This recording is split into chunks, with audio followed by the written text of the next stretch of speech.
These elections decide who runs local services. They're also a crucial test of what people think of our political leaders.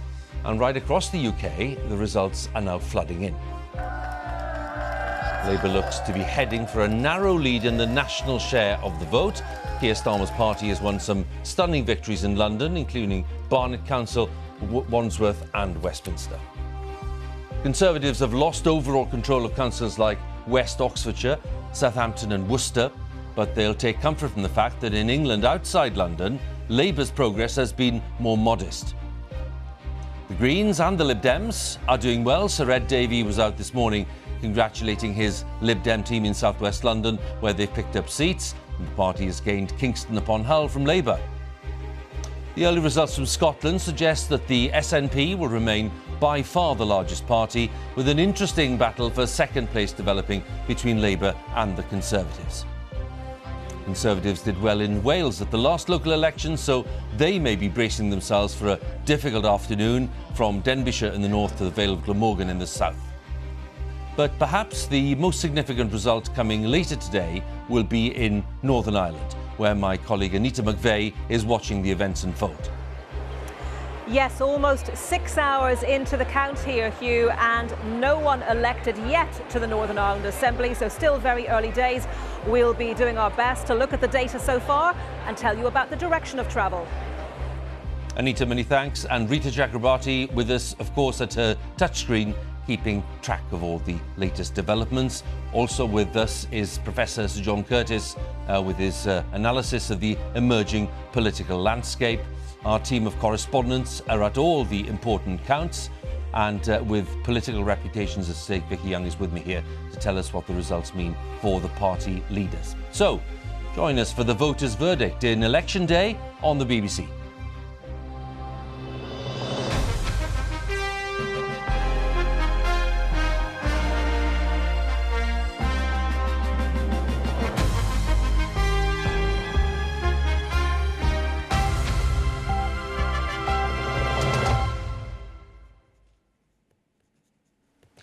Yes, indeed. Welcome back to the BBC's election studio here at New Broadcasting House in London. We are keeping tabs on all the developments, the remaining councils to declare in England, the local elections in Wales and in Scotland, all of them providing very important signals for us. And crucially in Northern Ireland, a little later, we should get the emerging picture in the Northern Ireland Assembly, and where Sinn Féin may or may not emerge for the first time as the biggest party. So all of that to come, but some breaking news as we come on air, because there's been a statement from Durham Constabulary to do with the controversy around Sir Keir Starmer and some of the allegations made in the wake of Partygate at Westminster affecting the Conservatives. Vicki is with me, of course. Vicki, what do we know?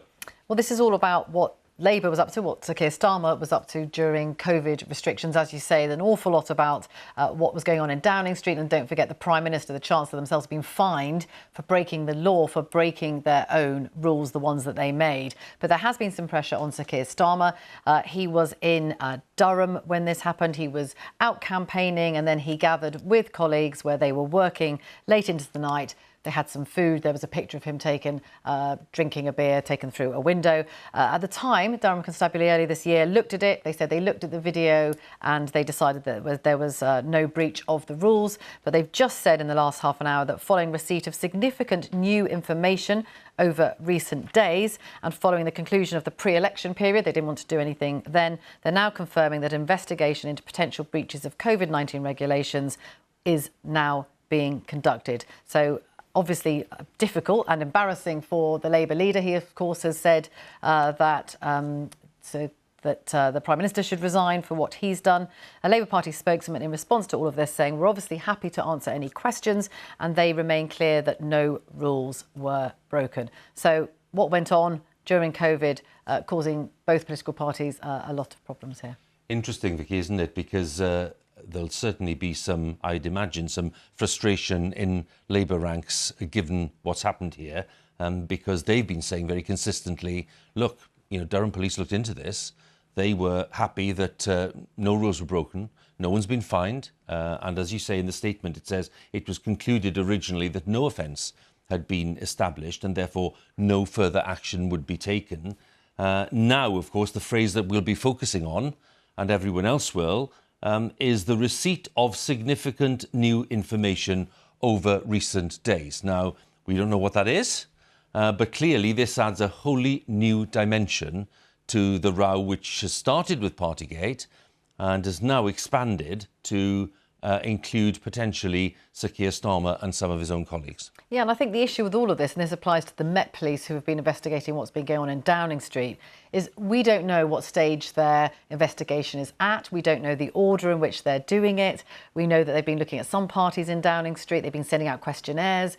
More seem to be going out. So we are a little bit in the dark until the fines are issued. And even then, the police don't tell us what they're for. We're relying on Downing Street telling us what they're for. And I think the same thing here with Durham. They said, the police force there, that they looked into this. We don't know how broadly they investigated this at the time. We don't know whether they questioned people. We don't know whether they asked for more evidence. But now they're saying that there has been new evidence that's come to light, partly, of course, because lots of Tory MPs have been really going on about this during the election period, wanting to try and put the focus on Labour rather than the Conservatives. And Sir Keir Starmer has been forced to give more and more information about exactly what was going on. And remember, at the time, you could meet in groups of 6 outdoors. There were restrictions in place. It wasn't the height of the lockdown. And there were, of course, you could gather for work. You could gather for campaigning, which is what they were doing. The question is, was it reasonable to gather in this way for work? And I think what some people will be looking at that and saying, should people have been looking at ways not to gather in relatively large numbers? But, we don't know how many people were there. We know a little bit from the newspapers about the fact they ordered quite an expensive takeaway curry for lots of people. But some people will be saying, well, did they have to do that? Did they carry on working after 10 o'clock at night? And Labour have said all along that people work very hard during election campaigns, and they do work late into the night, and then being able to eat, sit round, have some food as a break, that is completely acceptable under the rules. We'll now find out what Durham police think about that. Indeed. So, as you say, it's a statement. It invites lots of questions, but we certainly don't have answers to those questions yet. So if there's anything more on that, we'll bring it to you straight away. Time is coming up to 5 to 2. So let's get right up to date with the elections, because that's the business of the day. It's counting votes right across the UK. We've had lots of results from English councils overnight, with some spectacular wins for Labour, certainly in London, with some of those great symbolic victories that they've had in places like Wandsworth and Westminster and in Barnet. But of course, there's a huge swathe of results as well throughout the rest of England as we go into the afternoon here. So, Reeta, can I ask you to just take us through some of the main results so far?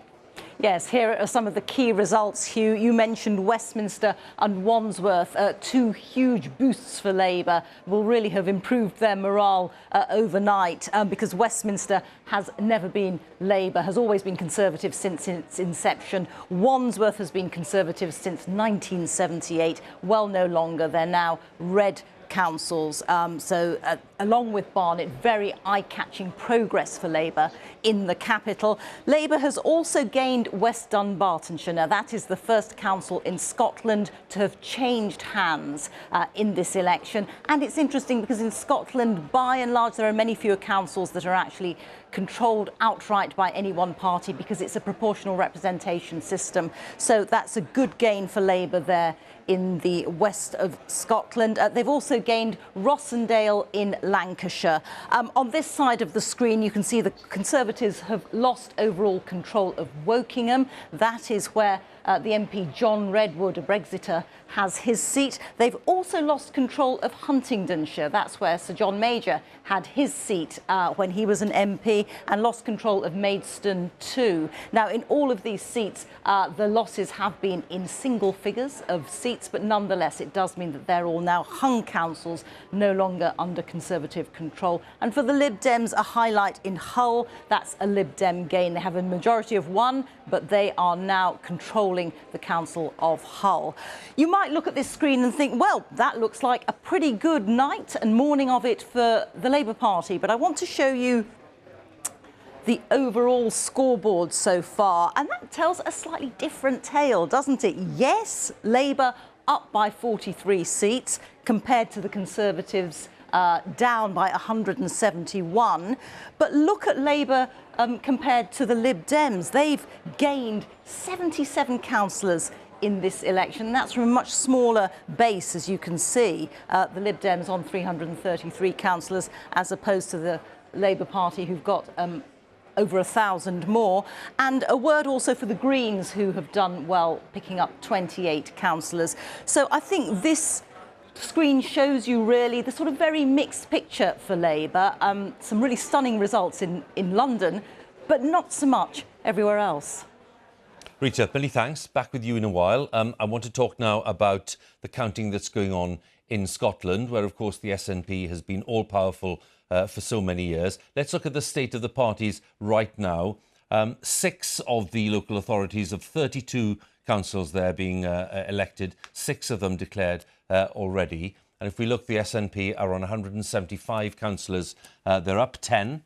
This, of course, is after a long time in government, so any gains for the SNP in this context will have to be seen as a very positive sign for them. Labour on 103, that's +6, so some gains for Labour too. The Independents are down 10. The Conservatives down 20 so far in Scotland, and we were certainly wanting to keep a sharp focus on the Tory performance in Scotland in terms of who might come second to the SNP in the overall contest. The Lib Dems up 7 in Scotland, and the Greens up 7. The Greens, of course, being partners in government with the SNP.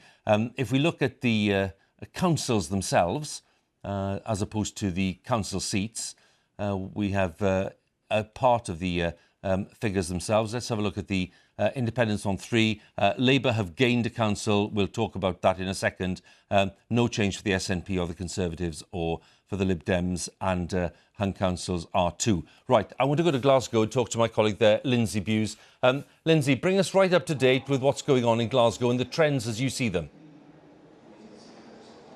Yeah, well, this is very much a battle between in Glasgow between the SNP and Labour. Labour losing control of this council for the first time in 40 years at the last election. The SNP going on to form a minority administration. So both of those parties seeking to emerge this time around as the largest party.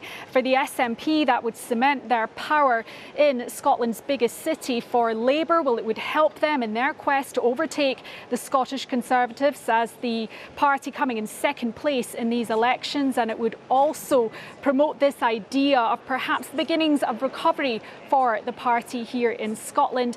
Now, it is early days. We have 85 seats to declare. We've had only around a third of them declare so far. At the moment, it looks very close between the SNP and Labour. The SNP is holding its position. Labour has made a couple of gains from the SNP, though. The Tories, well, they have lost some of the seats that they gained at the last election. They did well in Glasgow, increasing the number of seats they held here last time. They've lost some of those seats already.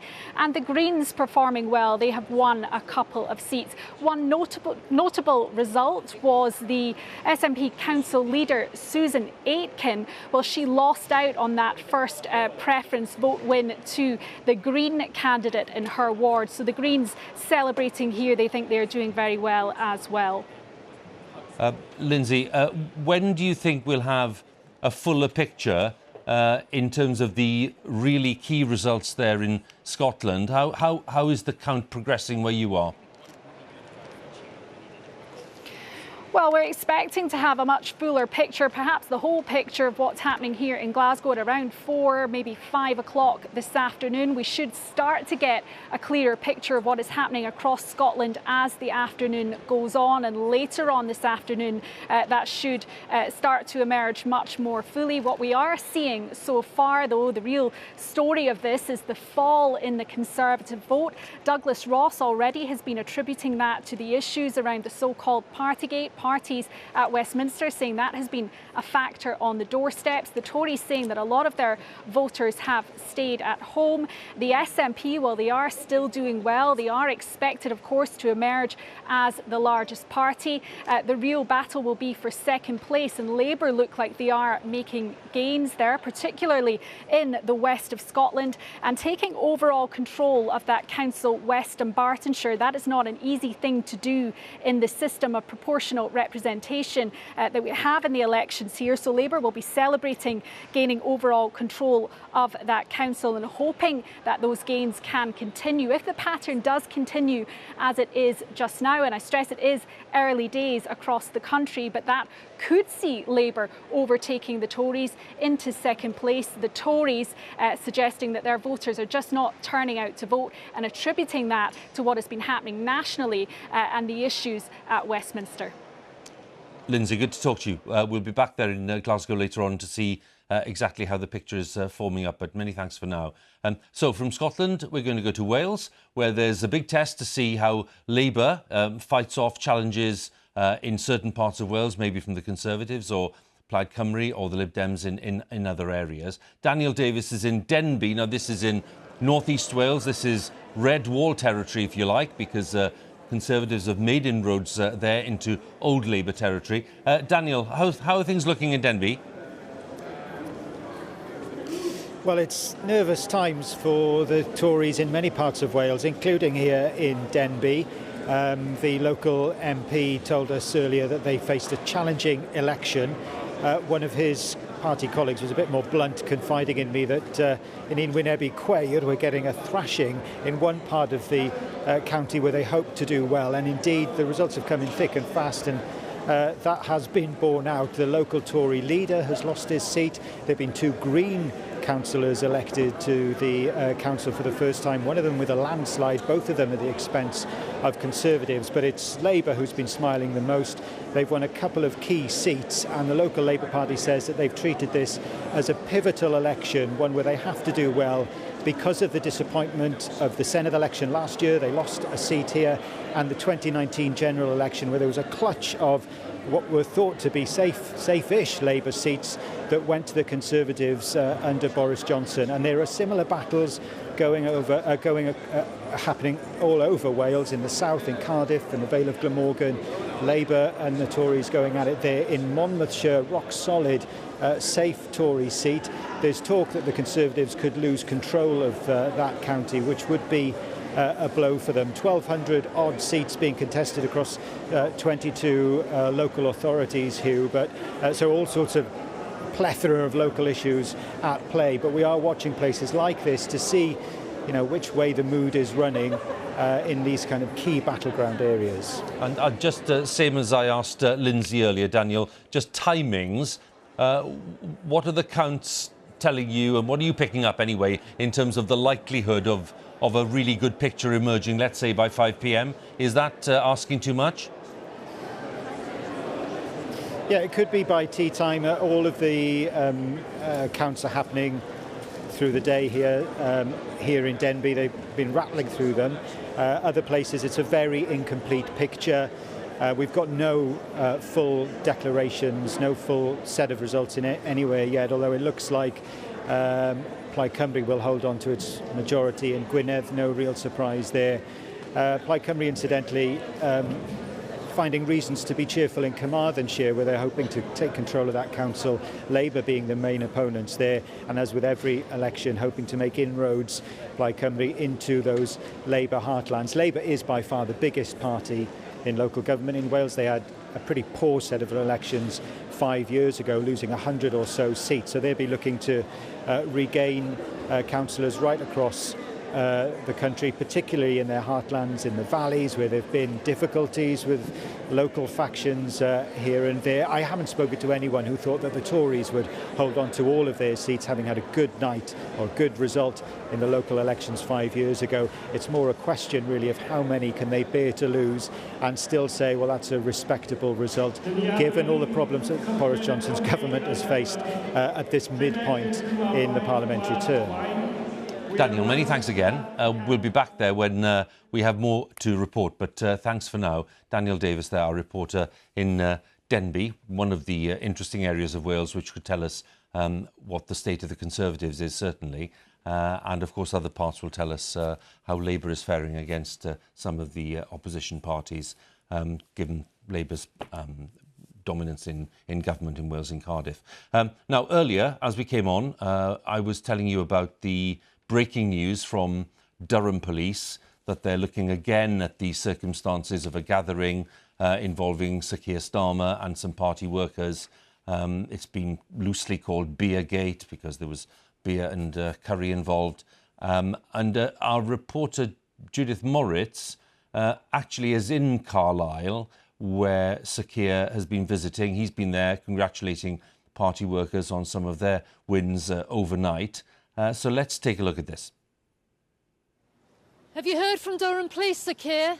Any comment on their investigation? Have you heard from the police, Sir Keir? So a resolute silence there from Sir Keir as he makes his way into what looks to be like the railway station in Carlisle. And as we look at these images, this was just a short while ago.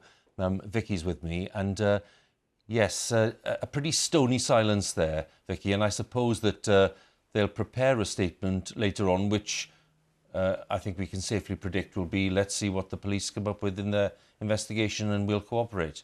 Yeah, I mean, they must be pretty upset about the timing of all of this. This is an event that took place in June 2021, and it happened in Durham. Now, it was all part of campaigning. Sir Keir Starmer was there with colleagues. They were gathered together in an office, and then through the window was a picture taken of him drinking a beer. And we know that a curry was ordered and they were stopping, they say, for a break in between working very long hours. So it was April 2021, not June. I think the problem for Sir Keir Starmer here is that, of course, he has attacked, understandably, the Prime Minister, the Chancellor, for what went on in Downing Street. Those two, of course, have actually been fined. They've been found to have been guilty of breaking the rules that they themselves wrote. And there have been dozens of other fines issued to people working in Downing Street at the time. But now, of course, the attention turning to him and what he was doing. At the time, we were in Tier 2 restrictions, so there was no indoor socialising allowed. And what the police in Durham will be looking at is whether it was reasonably necessary for work for Sir Keir Starmer and his colleagues to be eating and drinking together in that room. So that's what they will have to answer. That's what it says. Now, reasonably necessary, you know, you can see some toing and froing might go on there about whether it was or not the time of night. Could they have gone somewhere else? Were they really working? All of these questions will now have to be asked. And of course, for Sir Keir Starmer, he does paint himself in contrast to the Prime Minister. He has talked a lot about the Prime Minister's integrity and about the fact that he was, you know, bringing the office of Prime Minister into disrepute because he was being investigated by the police at all. So for the Labour leader now to himself be under investigation is, no doubt about it, politically incredibly embarrassing. If we get more, we'll bring it to you straight away. Of course we will, and might even be trying to catch up with Sir Keir when he returns to London, if that's indeed where he is returning to on the train from Carlisle. Now then, we've talked about Scotland, we've talked about Wales, just to set the scene for us before the flood of results comes in those two countries. But Northern Ireland, of course, presents a different challenge today, a challenge in terms of trying to see what the future holds for Northern Ireland in terms of its governance, in terms of the makeup of the Assembly there, and whether there is indeed the potential for Sinn Féin to nominate a First Minister at Stormont, depending on the results themselves. So it's a multi-level picture, as it always is in Northern Ireland, and trying to unpick all the various potential patterns that we're likely to see. But that's why we've got Anita McVeigh on standby with her expertise and guests as well. So, Anita, over to you to tell us a little more about what to expect. Thank you very much, Huw. And yes, you're absolutely right. So many interesting stories and nuances here in this election campaign. No one elected yet. Let me just establish that first of all. This election is about returning 90 members of the Power Sharing Assembly at Stormont, and also about deciding which two parties have the right to nominate to the positions of First Minister and Deputy First Minister. Now, whether all of that happens after this election, that's been one of the big talking points of this, because of course of the DUP, the Democratic Unionist Party's opposition to the Northern Ireland Protocol. And that's the set of rules, of course, that governs post-Brexit trade here in Northern Ireland. Let me just set the scene a little bit here. I'm at one of the three count centres in Northern Ireland. This is the Titanic Exhibition Centre in Belfast. So behind me, they're counting the seats for South Down and Strangford, and also the four Belfast constituencies, North, South, East and West. And the voting system here is a form of proportional representation, the single transferable vote. So that makes for a really interesting count, and lots and lots and lots of rounds of counting before we eventually get those 90 seats filled. Before I talk to my guest, let me just tell you about a few key things to look out for. Will Sinn Féin emerge as the largest party with the right to nominate the position of First Minister? Also, watch out for the cross-community alliance parties vote.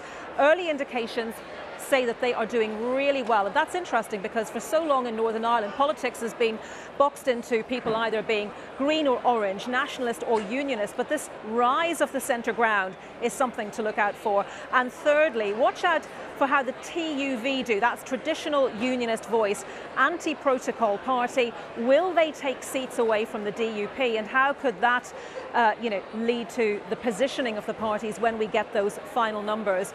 Well, joining me now is the former BBC Northern Ireland political editor, Mark Devonport, who has reported on some of the biggest stories here, such as the IRA ceasefire, the Good Friday Agreement. Mark, it's great to have you with us and your expertise. Thank you, Anita. Lovely to be here. What's been catching your eye so far? Well, as you say, we haven't got any official results yet, so we have to put a health warning in terms of everything we're hearing right now. But a lot of these candidates and their officials have been walking around making unofficial tallies, and some of these party workers have been doing that for years, and those unofficial tallies are surprisingly accurate. The picture that is emerging from that is that Sinn Féin appear to be quietly confident that they've kept their vote together, they've held it and maybe even grown it in some places. And that should be enough for them to claim that all-important top spot and become First Minister. Now, the importance of that is that if you go back a full 100 years, Northern Ireland was actually created in order to create a comfortable pro-British unionist majority. And certainly over the last 25 years since the Good Friday Agreement, a unionist party of one kind or the other has always held the top spot and held that position. So it is a seismic change if you have a party which is Irish Republican, dedicated to abolishing this place, Northern Ireland, and making it part of a united Ireland, actually the largest party occupying that post at Stormont Castle. Even though officially the First Minister and Deputy First Ministers have the same powers, it's still very important symbolically. Yeah, absolutely. And another big question is, after this election, will there, of course, actually be a functioning government, or will it be a continuing Stormont stalemate as we've had for so much of the time since the last Assembly election? We have had stalemates during the last 25 years over all manner of questions, initially paramilitary disarmament, more recently a fallout over the management of a renewable heating scheme, which was a bit of a new one for Northern Ireland politics. But it looks quite likely we're going to go into one of those logjam periods again, probably over the course of the next 6 months, whereby we might, under new legislation that's been passed, have caretaker ministers that will still carry on in place, but we won't have an effective power-sharing executive. Why? Because unionism, I think, will be in a bit of turmoil, partly because they've lost the top spot, and partly because the reason the DUP has lost the top spot is there's a fragmentation within the unionist community, especially over the controversial post-Brexit arrangements, which some of the more hardline unionists have been arguing makes Northern Ireland less British. And one aspect of this election we'll be looking for is growth in that small party, the Traditional Unionists, which recently has been a one-man party, but now looks like it's going to have more than one candidate taken back to Stormont. And we're seeing various other politicians. That's Naomi Long, who's the leader of the cross-community party, who's just making her way into this count centre. I hope you can, I'm not sure if you can, yeah, you can just see her, Naomi Long, her party officials clapping their hands. They are looking very, very happy at the minute. So we'll try and grab a word with her if we can, or someone else from the party. Mark, thank you so much. Within the complex picture, they've been doing pretty well. Absolutely. Mark, thank you so much. Mark Devonport. Great to hear Mark's thoughts. So I mentioned a few things that you can look out for. It's going to take, I think, until very late tonight, possibly into the early hours of tomorrow morning, before we get the full and final picture. For the moment, back to you, Huw. Anita, thanks very much, and to Mark as well, of course, and we will indeed be back as soon as we can. The time is just about 2:15, and on this election day, local elections in England, Scotland and Wales, Assembly elections in Northern Ireland, we are now in a position to share with you the projected national share of the vote. And this is the moment that lots of you wait for. Quite rightly, we do as well, because this is a yardstick, a reliable yardstick of performance in an election which has lots of moving parts and is very difficult to compare like with like very often. So the projected national share helps us to do that. Now, before I unveil the figures, I'm going to bring in the man who's in charge of the magic formula, and that is Sir John Curtice. And John, can we just explain to viewers once again, before we reveal the figures, what this PNS, as we call it, signifies?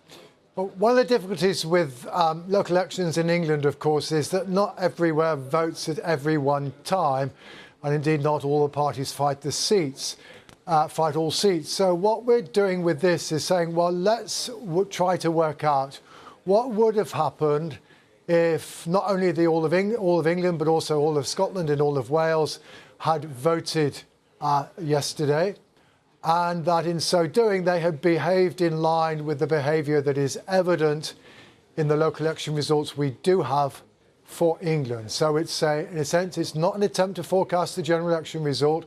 It's not even saying what we think would happen if there'd been a general election yesterday.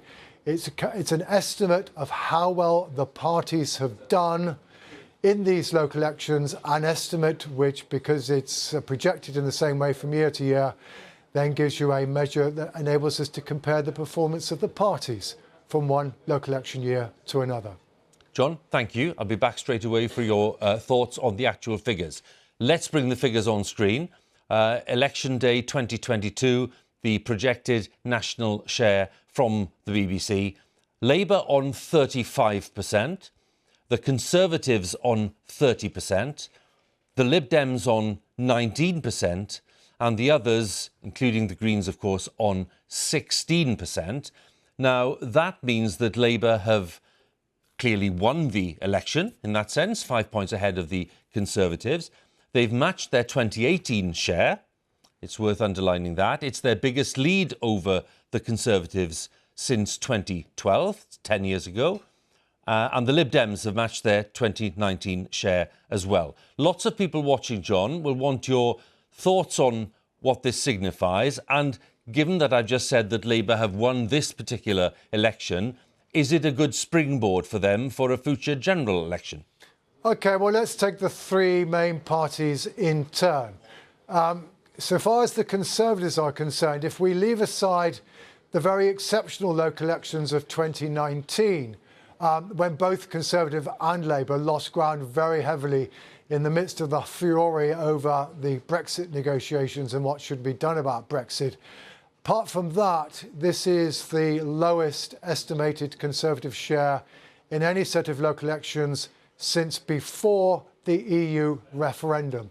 So to that extent, at least, it's perhaps an indication to the party that Brexit might have delivered for it for quite a while, but there is no guarantee that it will continue to deliver for it in the future, even though Brexit itself has now been delivered. And certainly this is a pretty clear indication that the Conservatives are certainly now in relatively choppy electoral waters for the first time since the 2019 general election. Secondly, Labour. Well, yes, we are saying that if you take together what happened in London and what happened outside of London, Labour's performance is more or less the equivalent of what happened in 2018. But it does mean, therefore, that Labour can't claim, at least according to our figures, that their performance this year was better than every single local election performance by Jeremy Corbyn, because the 35% that Labour got in 2018 was achieved under Jeremy Corbyn. So insofar as I think Sir Keir Starmer has wanted to make it clear he can reach parts of the electorate that Jeremy Corbyn couldn't, that still seems to be a work in progress. Finally, the Liberal Democrats. Well, this isn't a record performance for them, but it does match the performance of 2019 when their boat was floated by, again, that row about Brexit that dominated the local elections at that time. But together with the 2019 election result, this does represent the Liberal Democrats' best local election performance at any other set of local elections since the party made that fateful decision back in 2010 to enter into coalition with the Conservatives and fairly promptly reaped an electoral whirlwind of retribution, not least as a result of their vote-fasts on tuition fees. So certainly encouragement for the Liberal Democrats that perhaps at least they might now be in a position where they can perhaps begin to leave the travails of the coalition behind. Encouraging for Labour, certainly as you said, that is their largest lead over the Conservatives in the local elections since 2012. But, it's nothing spectacular for an opposition in local elections in the middle of a parliament. And for the Conservatives, very clearly a warning that the electorate cannot be taken for granted. And that although indeed the party's not lost that many seats and not many councils, although the number of councils keeps on gradually creeping up, they do need to recognise they're in a markedly weaker position than the local elections last year. Indeed, they're 6 points down on our estimate from where they were then. The others on 16, including the Greens, John, and we've been reporting on Green gains overnight and during the morning. So a word about the Greens' performance. Yeah, we weren't attempting to estimate the Greens because the Greens don't fight enough wards to make that viable. But certainly the Greens have gained 4 points on their position in 2018. They've been doubling the number of seats that they represent. It's not a record Green performance. Again, we get back to that exceptional election of 2019. The Greens did a bit better than they did this year. But a reminder, certainly, and a confirmation of the evidence of the opinion polls, that the Greens are not players that can be ignored in future for Westminster elections. They may not necessarily be capable of winning in those, although they've certainly won seats in these local elections. But insofar as they potentially can take votes from the other parties, then it is a force that all the other parties certainly need to take cognizance of. So I'm just going to, very unfairly, pick out two phrases, John, for those viewers who are just joining us and having seen that this projected national share is showing Labour on 35, Conservatives on 30, Lib Dems on 19 and the others, including the Greens, on 16. Your summary would be, I hope this is right, the Conservatives find themselves in choppy electoral waters and Labour find themselves in a position where their results are nothing spectacular. Is that a fair summary? I think that's perfectly reasonable. And the Liberal Democrats have made modest but potentially important progress. Thank you very much, John, as ever. And we'll be back with you later for thoughts as they come along. And Vicki, what did you make of that? I think it's interesting because there's a pattern, isn't there, that's coming, particularly in England, where there are lots of councils, not all of them necessarily going to other parties like Labour or the Liberal Democrats, but where the Conservatives are losing control, and then within specific wards in areas which, for example, the Liberal Democrats are targeting. So, for example, somewhere like Dominic Raab's constituency, the Justice Secretary, the Liberal Democrats are making gains there, and that's how they think they can claw their way back and eventually, they hope, win parliamentary seats. So there are going to be an awful lot of very nervous Conservative MPs watching these results coming in across southern England. You know, whether it's in Somerset, whether it's in Maidstone, whether it's in Worthing, where we think Labour have taken control of Worthing for the first time ever. It looks like that Conservative vote is being slowly eroded. Now, I think it's not dramatic enough for there to be a coup against the Prime Minister at this point. We know there are lots of his MPs who are very unhappy, but they will be assessing whether he is still a winner for them. That's what they care about. Well, look, shall we put that question to Simon Clarke, the Treasury Minister, the Conservative MP, Chief Secretary to the Treasury. Mr Clarke, thanks very much for joining us. Good afternoon. Hello. Well, what would be your response to Vicki's assertion there that there will be colleagues of yours asking serious questions about whether you do have the right leadership looking ahead maybe a year or two. What's your thought on that? Well, it's not been an easy night or day for the Conservative Party, but it's certainly not been a particularly unusual set of mid-term elections for a sitting government, as John Curtice was just setting out. And certainly, for my part, I'm very clear that we should be getting right behind the Prime Minister, the man who's made the right calls on a whole host of issues since he came in. Obviously, the country's been confronted with a series of massive challenges, first implementing Brexit in the face of a hung parliament, and then overcoming COVID, and now dealing with the situation with Russia and Ukraine. The Prime Minister has consistently made the right calls at the right times on the biggest issues, and I'm clear the great majority of Conservative MPs want to focus on the real issue, which is, of course, delivering on national recovery and on the commitments we made in 2019, which is ultimately what we will be judged on when we have a general election, likely in 2024. Mr. Clark, overnight we spoke to lots of Conservatives, and certainly those in authorities where the party had suffered losses, in one or two cases, really bad losses. And they were very clear. They said, you know, yes, of course there are local issues, but the Prime Minister's name did come up a lot and his reputation came up a lot, and it wasn't helpful. And that was a factor in the defeats that they were mentioning. Now, in your readout there to do with the Prime Minister and making the right calls, where does the character issue fit in? Is it not a relevant one, do you think? Well, look, this has been a difficult backdrop to the campaign, and we've had the news about Durham Police and Keir Starmer today, which gives a taste, if you like, of the experience that the Conservatives have had over recent weeks. And there is no denying, the Prime Minister himself would not deny that this was an issue during the campaign, and he has rightly and repeatedly apologised for what happened in Downing Street and set in train a series of reforms to make certain there could never be any repeat. And I know that his feelings on this are extremely heartfelt and genuine. So look, his views are clearly out there. The apology he's made repeatedly has been clearly stated, and this is something which undoubtedly overshadowed the campaign. But is it the only factor in play? No, of course it is not. We face a variety of global pressures resulting from the impact of the pandemic and now war in Europe. That would make it a difficult backdrop for any sitting government.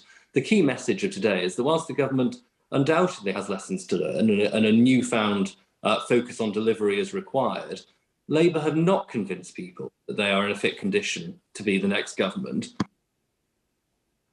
Oh, Mr. Clark has left. I think, to be fair to him, he didn't leave. I think his link went down. That was Simon Clarke, the Chief Secretary to the Treasury, and I was about to ask him, Vicki, about the response to the rising cost of living and the fact that lots of his colleagues in the party overnight were saying, well, you know, the Treasury's response hasn't been sufficient, and the Chancellor needs to be making a much bigger effort to help people with higher energy bills and all the rest of it, given that inflation's heading for 10% and given that there's a recession possibly around the corner. Do we have Mr. Clark back? No, we don't. So just a word on that, because how vulnerable is that flank? I think that will be a huge test for the government. And when you listen to Boris Johnson, he says that these results are a bit patchy, but he wants to get on with the job. And then he talks about what he feels has gone well. So him delivering Brexit, the COVID vaccinations and his leadership on Ukraine. But I think it's getting to the point now, we're getting near enough to the next general election, where actually what happens in terms of how he delivers from now on, and all those things he's talked about, like levelling up, but particularly the cost of living, are really what is going to dictate his leadership and probably the result of the next election. OK, well, Mr. Clark, you're back with us. That's good. Thank you very much. Apologies for the whatever caused that. Anyway, I was just about to say, Simon, on this business about cost of living crisis, that again, lots of your party colleagues were telling us overnight that the response from the government, and you are sitting there, you know, as a minister in the Treasury, you're right at the heart of this response, that the response has not been adequate. It needs more. It can't wait until the autumn. You've got a recession possibly around the corner and inflation running towards 10%. People are struggling with energy bills. Your response so far, yes, has been noted, but it needs to be far more assertive. Now, will that response be evident sooner rather than later?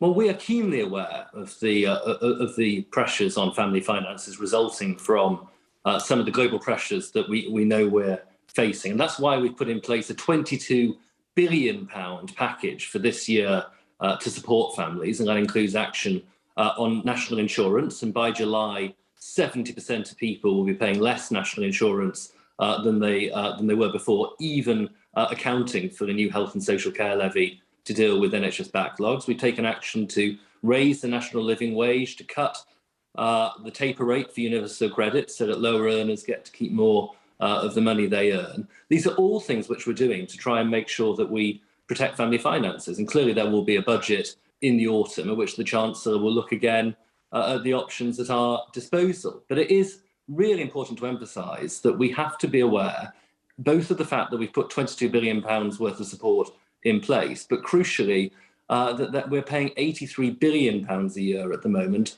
to service our debt interest after the pandemic. And that is something which, if we don't keep under control, will threaten the public finances in a way which would have a direct impact on public services. So whilst we absolutely recognise that we need to keep the situation under close review, we also have a duty to the public not to lose control of the public finances in a way which would be bad for everyone.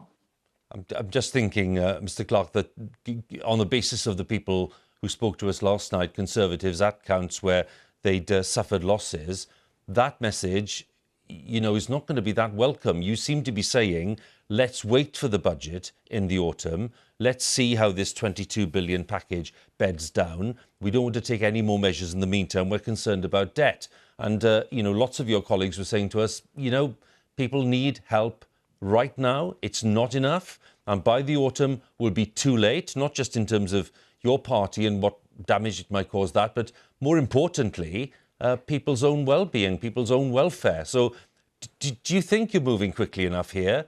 And when you say that you are understanding people's problems, is the nature of your response backing that up?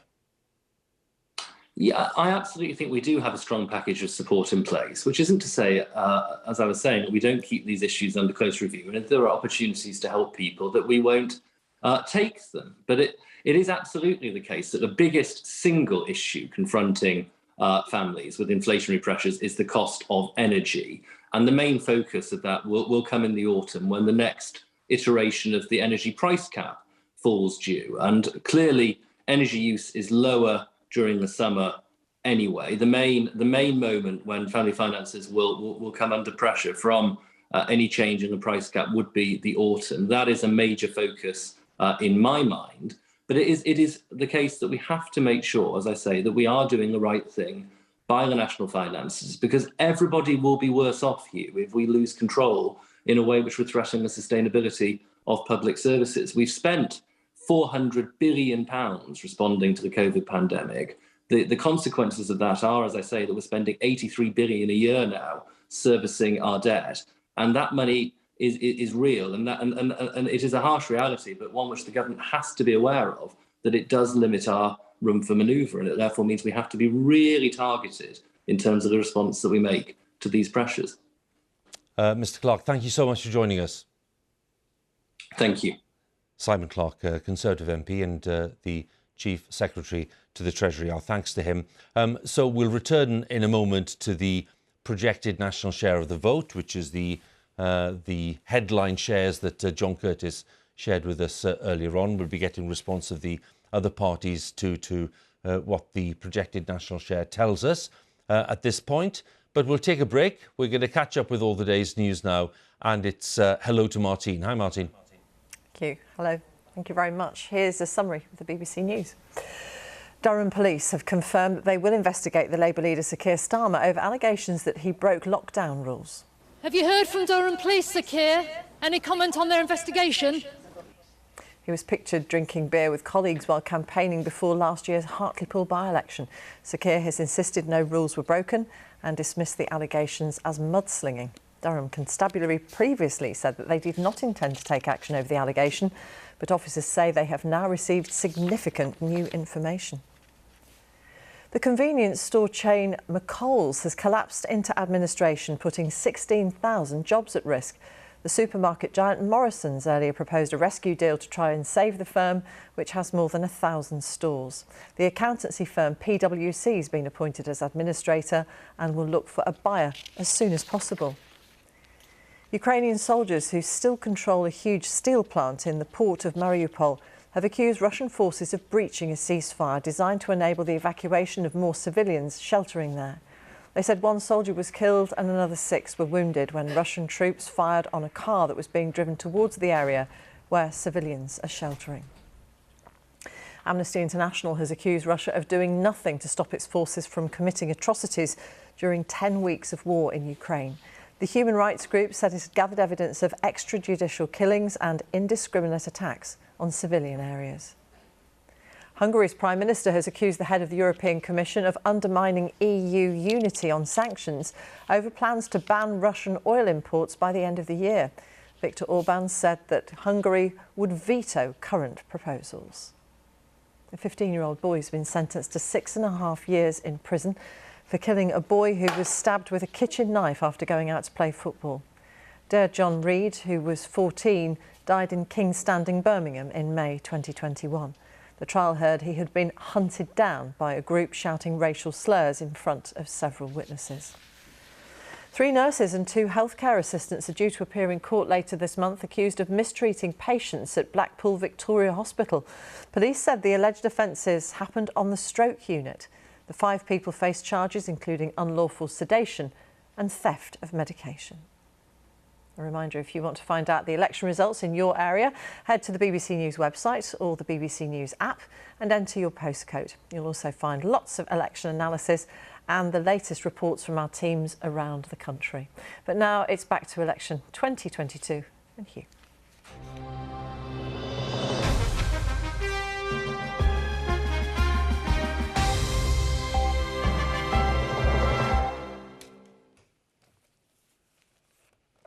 Yes, welcome back to the BBC's election studio. Keeping tabs on those results still coming in from the English local authorities. 107 councils declared out of 146, so making very good progress in that direction.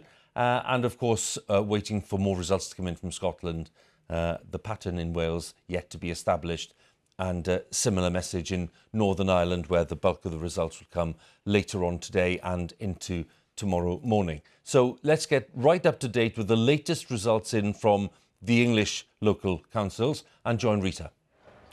Huw, thank you. Here are 3 local councils that have come in very recently, and I want to focus really on Labour's performance in England. Using these 3 councils as an illustration. So Wakefield in West Yorkshire, that is a Labour hold. That's interesting in itself, but also there is due to be a by-election at some stage in Wakefield after the Conservative MP Imran Ahmed Khan stepped down after a sex conviction. And what is interesting in Wakefield is that although it's a Labour hold, they haven't actually progressed in terms of the number of seats. They have remained static. Is there a read-through there to what is likely to happen in the by-election? We shall see. It's a different story in the 2 West Sussex councils here. Crawley, which is a Labour gain from no overall control, and Worthing, similarly a Labour gain. Crawley, Labour had been neck and neck with the Conservatives until today. They've now gone ahead and gained it. And let's just look at what's been happening. Let me try again. In Worthing, because this is good news for Labour. They have hit the winning post. They've got 20 seats. They needed 19 to win. And although they're still counting, it's worth our looking at, I beg your pardon, what's happened to the seat change. So the Conservatives have lost 3, Lib Dems have lost 1, and that's to the advantage of Labour.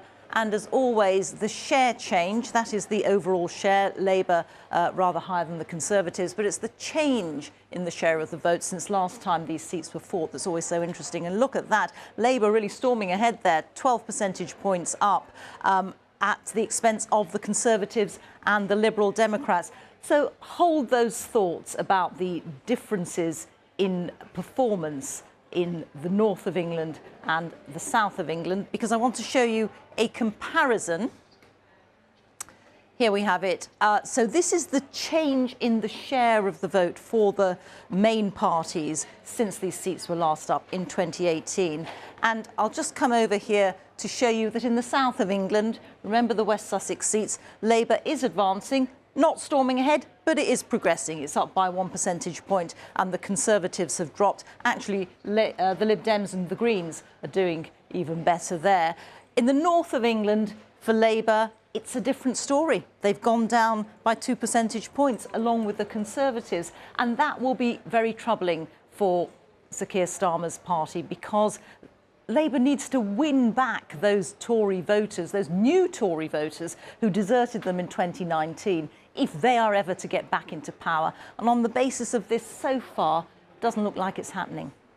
Interesting, Reeta. Many thanks. And Reeta there pinpointing quite a few results, but Worthing among them. And Vicki, we were chatting just a short while ago before we came on air. I think it's worth just rerunning some of the conversation we had, because is there a danger, when you see what's happened in Worthing, for example, as an example of the south of England, is there a danger of underplaying the kind of performance the Lib Dems have put in, especially, and indeed the poor result for the Conservatives in quite a few of these areas? You know, this Lib Dem Tory interplay in some of these areas has been, you know, very marked. Yeah, it has. And the Liberal Democrats call it the blue wall. Now, you remember we've had those stunning by-election wins for them, places like Chesham and Amersham, which, you know, would have been absolutely rock-solid Conservative seats, North Shropshire another.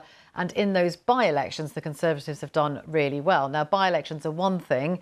Other elections can be more tricky, but I think what they feel they're showing here is that not just in those places, but, you know, across quite large parts of the south of England, they are making inroads. Now, sometimes they're gaining control of the council. Other times they might just be taking a few seats here and there, but they are in seats where they would hope, when it comes to the parliamentary elections, that they can build on all of that. And they certainly think, I think in Somerset, which we haven't had the result of yet, but the Lib Dems not far off taking control of that too. And then if Labour is taking places like Worthing for the first time ever, Peter Kyle, the Shadow Secretary of State for Northern Ireland, saying that they are absolutely jubilant there because 5 years ago, Labour didn't have a single councillor in that area. Places like Southampton, which the Labour Party is taking. I think the Tories are going to be a little bit nervous. Yes, they are holding up in some places, but by the end of today, you're going to be looking at the Tories losing seats in Scotland, Wales and England.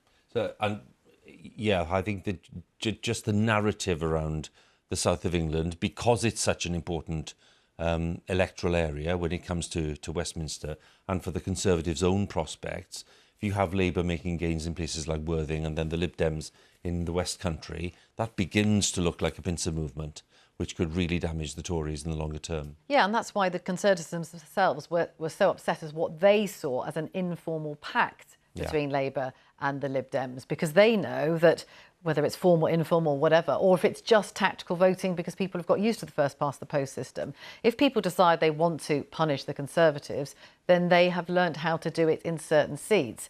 Now, that can be incredibly dangerous for the Conservatives. So even though the national share of the vote might not be as clear, it does mean that in certain areas that can be damaging for them. And so lots of Conservative MPs who are under pressure from the Liberal Democrats and in other places under pressure from Labour will be pretty concerned about all of that. And just an update, the Lib Dems have taken overall control of Somerset Council. That's a new unitary authority. Somerset, important, of course, to the Liberal Democrats. Paddy Ashdown, it was his land. All through the southwest, of course, at one point, the Liberal Democrats incredibly strong, but driven back after the coalition and partly because of Brexit.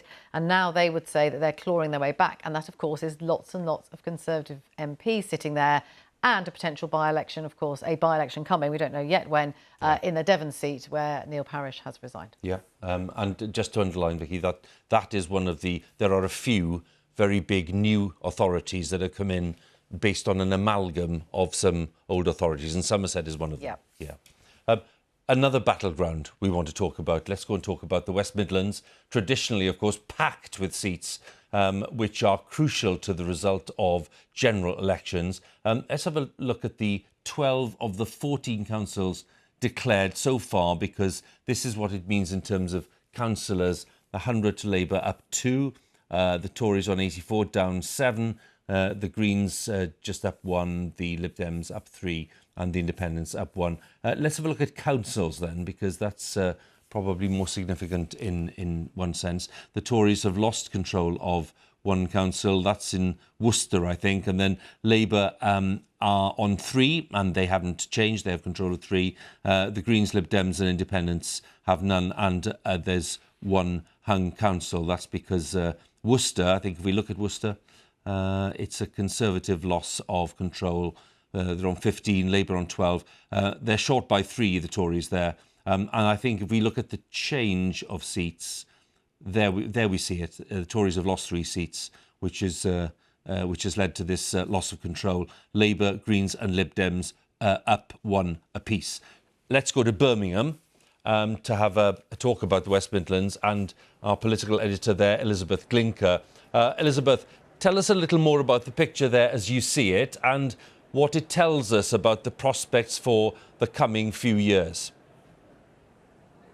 Yes, Huw. Well, here in Birmingham, the count is very much still ongoing. This is a huge council, 101 seats, and it is in fact all out. So far we've had 40 of the 101 seats, so a long way to go here.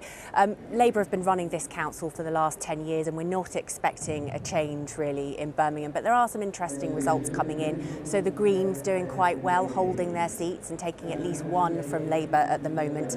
And elsewhere, Labour taking back seats from the Conservatives, which are in parts of the city which perhaps more closely resemble areas of the Red Wall in terms of demographics. So that's an interesting development. There has been a lot of attention on the former Red Wall areas, so those big urban councils around Birmingham, what we call the Black Country. Lots of attention on those.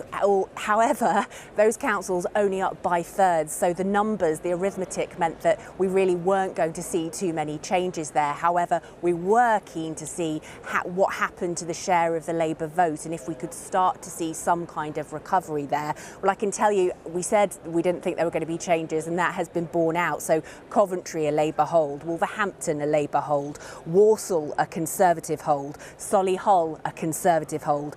Dudley, a Conservative hold. All areas where the Conservatives have been doing well in parliamentary elections over recent years. I should say in Dudley, interestingly, Labour doing the best they have done since 2016. So perhaps some signs of a bit of a Labour recovery in that part of the Black Country. Similarly, Sandwell, a Labour hold, they run that council. But in the last set of local elections, the Conservatives took 9 seats there. This time, that's not the case. Now, Labour haven't necessarily made any further gains, but they have stopped the Conservatives making progress, and that is an area which now 3 out of the 4 MPs in that area, once rock-solid Labour, where Tom Watson, the Deputy Leader of the Labour Party, had his seat, 3 of those 4 MPs now Conservative. So Labour have a lot of work to do there, and perhaps you could argue that is a sign of this. Elsewhere in the West Midlands, you mentioned Worcester before. That is interesting. Traditionally, Worcester is a real bellwether for the whole of England. It flips back and forth. The way Worcester votes tends to indicate the way the rest of Middle England will vote. As you said, the Conservatives there, they had a 1-seat majority. They've lost that. They've lost 3 seats, which means that council is back in no overall control. Again, the Greens doing quite well there. The Greens may have the balance of power in Worcester. We think that we could see some kind of coalition potentially between Labour and the Greens there. And elsewhere in the region, another area to look for is Newcastle-under-Lyme in North Staffordshire.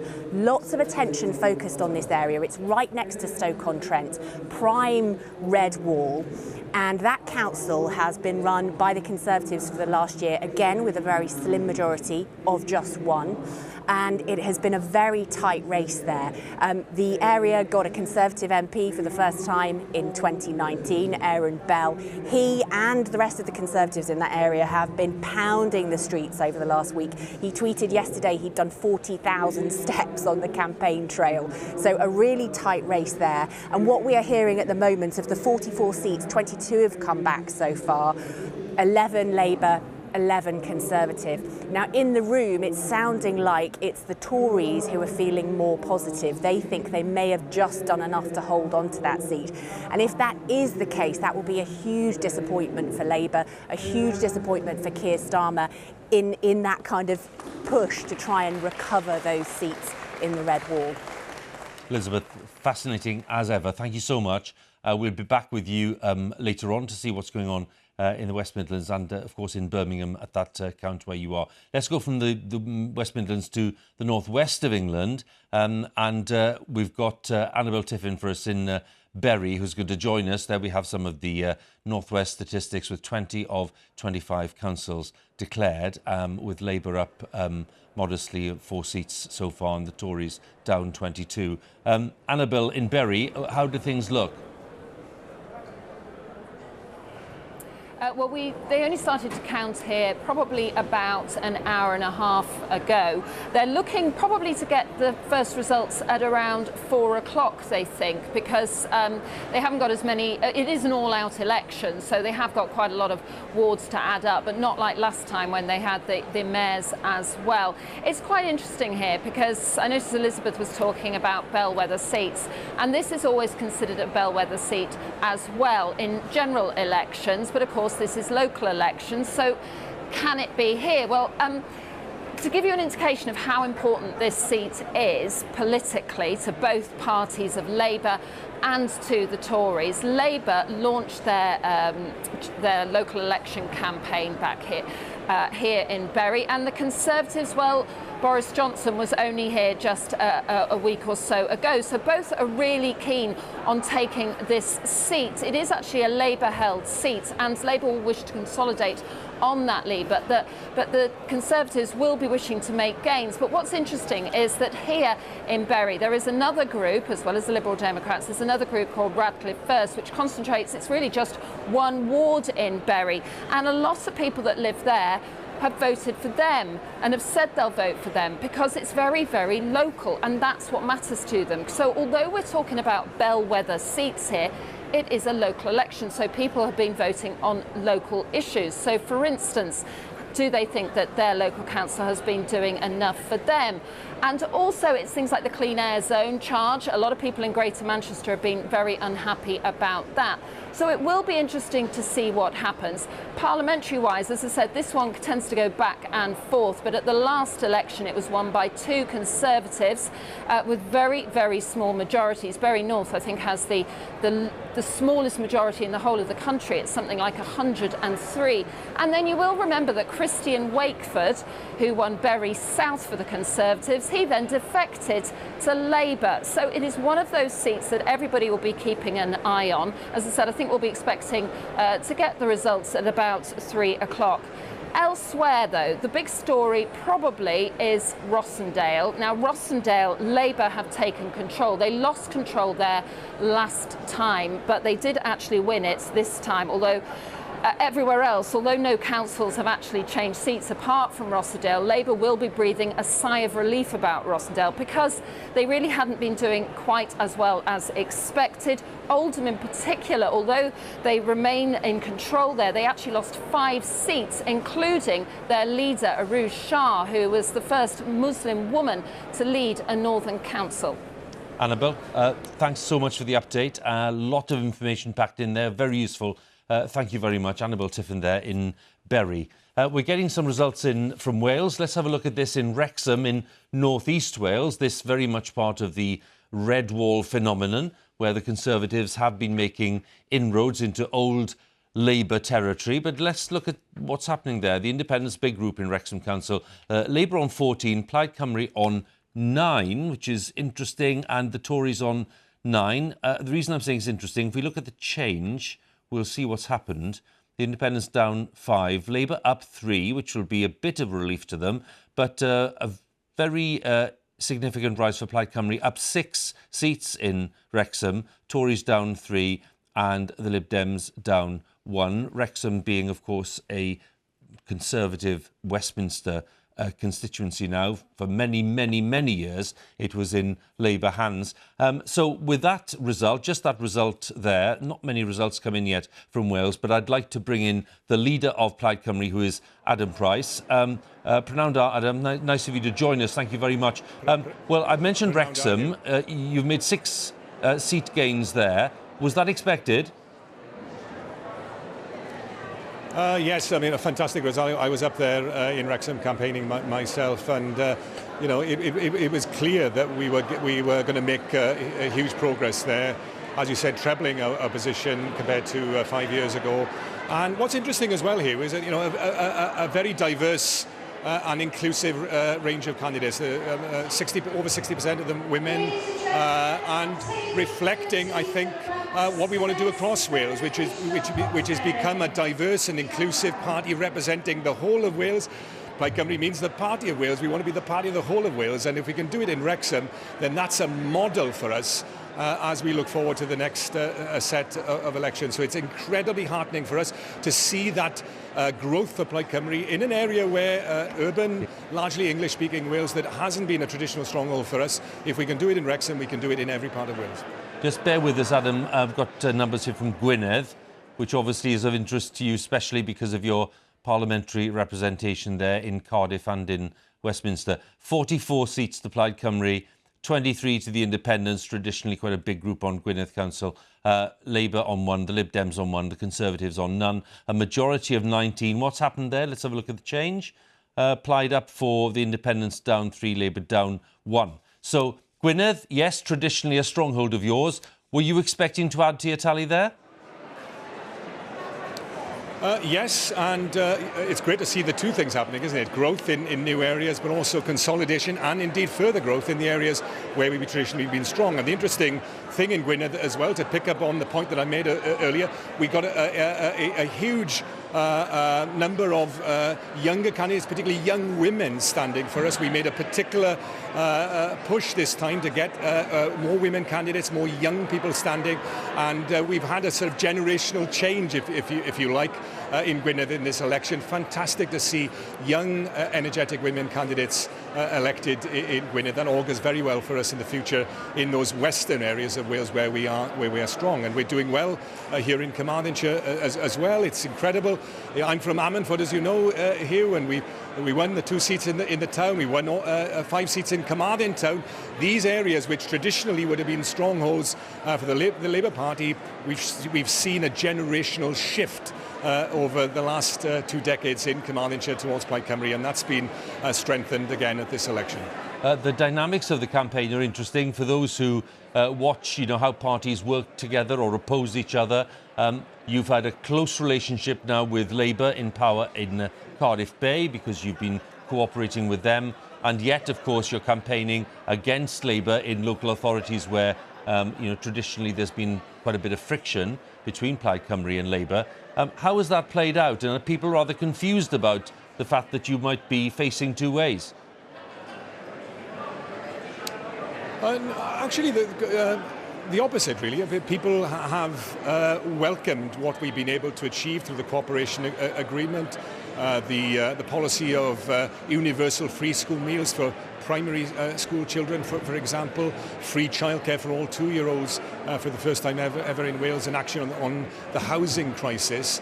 And for many, many voters, this has been an opportunity for them to take another look at Plaid Cymru, if you like, and it's kind of crystallised what Plaid Cymru is all about for a new generation and new groups of supporters. So it's been a great conversation starter on the doorstep. And, you know, when people are looking at the state of politics in Westminster at the moment, they see this kind of cooperative politics in Wales, where, you know, a total contrast from the sort of aggressive adversarialism of Westminster as refreshingly different. So I think it's been positive for us. But yes, of course, we may be cooperating in the Senedd in certain areas, but First Minister himself has been here in Carmarthenshire, campaigning very hard. Carmarthenshire was a key target. They were briefing in very strongly that they were going to reverse the position here with their losses that I referred to over the last 2 decades.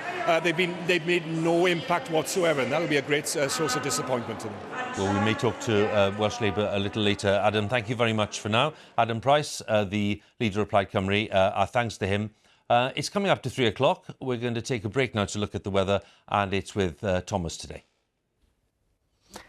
Hello. Lots of sunshine in the south of the country today, but further north with the thick cloud, many of us have been saying nay to the rain, but it is rain that we do need. The last few weeks have been pretty dry across many parts of the UK. Here's the weather front. You can see the thick cloud increasing and it's moving southwards. So middle of the day, it's around about the Irish Sea, moving into Wales, northern parts of England. North of that, actually, high pressure builds in, so skies are clearer second half of the afternoon for places like Glasgow. But it's raining around the Irish Sea into Yorkshire, certainly around Wales, outbreaks of rain through the afternoon too. And notice that this weather front moves into the Midlands, eventually eastern England, East Anglia and the southeast by the early hours of Saturday morning, and then it clears up towards the west. Temperatures first thing on Saturday, 6 degrees in Belfast, a little bit milder there with the cloud and the outbreaks of rain in Norfolk and Suffolk, closer to 12 degrees. So tomorrow starts off fairly cloudy around eastern areas, also a bit of a breeze off the North Sea, but out towards the west and the north, I think there'll be more sunshine around. One thing I will point out, a few showers are possible tomorrow, particularly forming across parts of England here. Temperatures pretty decent in the lowlands of Scotland, up to 17 degrees, in the south of the country around 19. So that was Saturday. Here's a look at Sunday's weather map, and a high pressure across the UK centred in the North Sea. That means pleasant conditions for most of us. I don't think it's going to be clear blue skies everywhere. In fact, far from it, out towards the extreme northwest with the weather front approaching, low pressure out in the Atlantic, so increasing amounts of cloud. But I think elsewhere it's just fair weather clouds with temperatures decent enough inland around the high teens, a lot fresher around the coasts.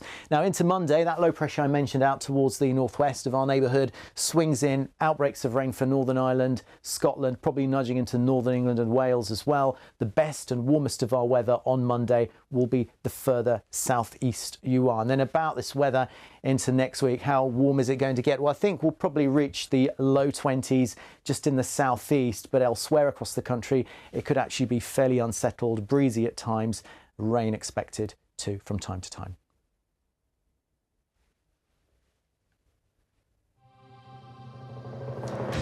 Now, these elections decide who runs local services. Of course, they're also a crucial test of what people think of our political leaders. And right across the UK, the results now are flooding in. Labour look to be heading for a narrow lead in the national share of the vote, but Keir Starmer's party's won some stunning victories in London, taking control of Worthing in West Sussex, for example, as well. In other news, Durham police confirming it'll investigate the Labour leader over allegations that he broke lockdown rules. He's previously insisted that no rules were broken. Conservatives have lost overall control of councils such as West Oxfordshire and Southampton and Worcester. They'll take some comfort from the fact that in England outside London, Labour's progress has been more modest. The Greens and the Lib Dems are doing well. Sir Ed Davey was out this morning congratulating his Lib Dem team in southwest London. The party has gained Kingston upon Hull from Labour, is now in control of Somerset Council. Early results from Scotland suggest the SNP will remain by far the largest party, with an interesting battle for second place developing between Labour and the Conservatives. Conservatives did well in Wales at the last local elections. They might be bracing themselves now for a more difficult afternoon, we're being told, from Denbighshire in the north to the Vale of Glamorgan in the south. And Reeta Chakrabarti is with us at the touchscreen with each and every result. And with over 2/3 of the councils declared now in England, you can see Labour has made gains, the Conservatives have made losses, and it's been a healthy performance, a very healthy performance by the Lib Dems and the Greens. We'll have our night with the numbers, Professor Sir John Curtice, to tell us more about the projected national share of the vote for the parties. That's coming up. And our team of correspondents are at all the important counts, and with political reputations at stake, of course, Vicki Young with us to tell us what the results mean for the party leaders. We'll have political reaction here in the studio. Emily Thornberry from Labour has kindly just joined us. We'll have a chat with Emily in a short while. So join us then for the voters' verdict in Election Day on the BBC.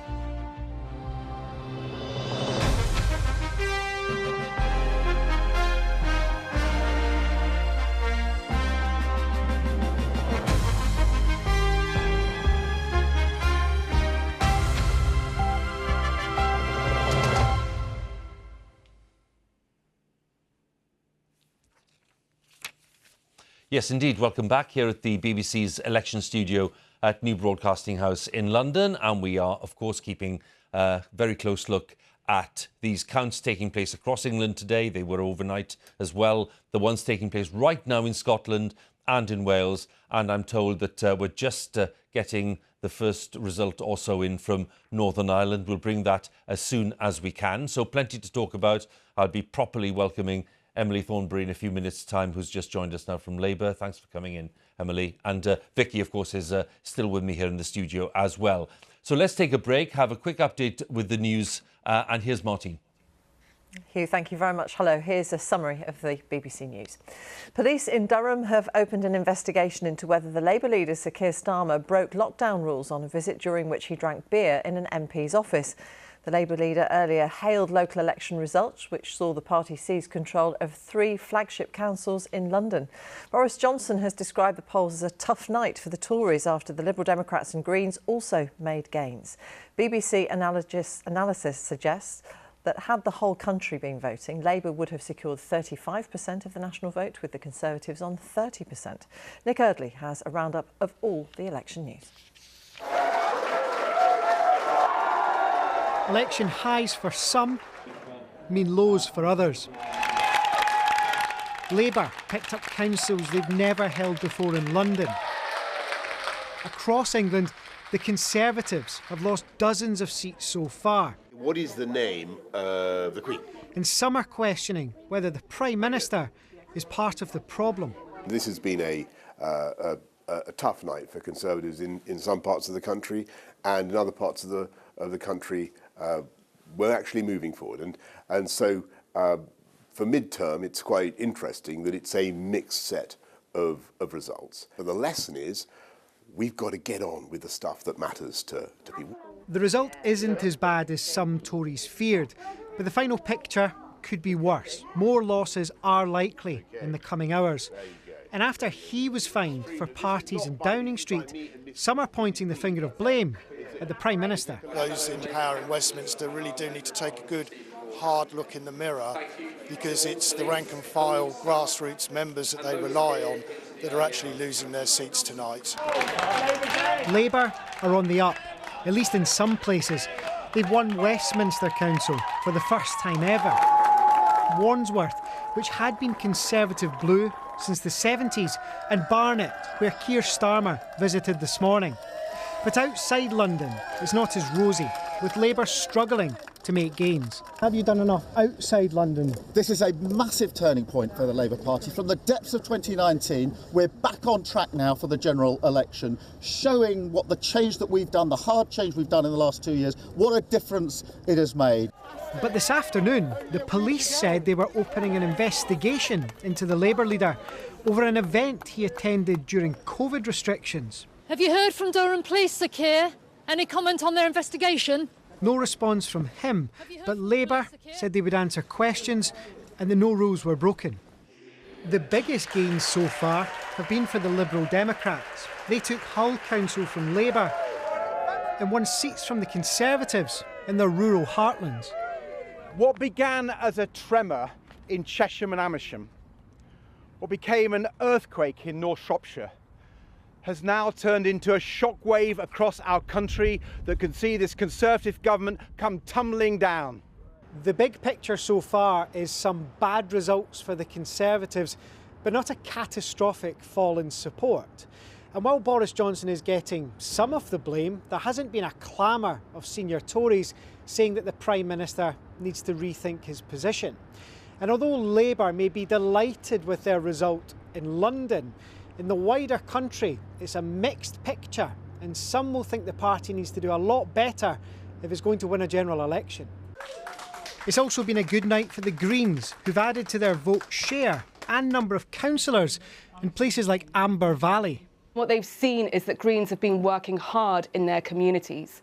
There is no such thing as safe seats anymore, only safe voters. There's a lot more to come, with results pouring in this afternoon.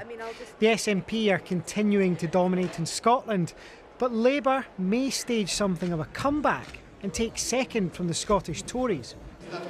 In Wales, Labour are eyeing up gains, and there's a test too for Plaid Cymru in their popularity since entering into a cooperation agreement in the Senedd.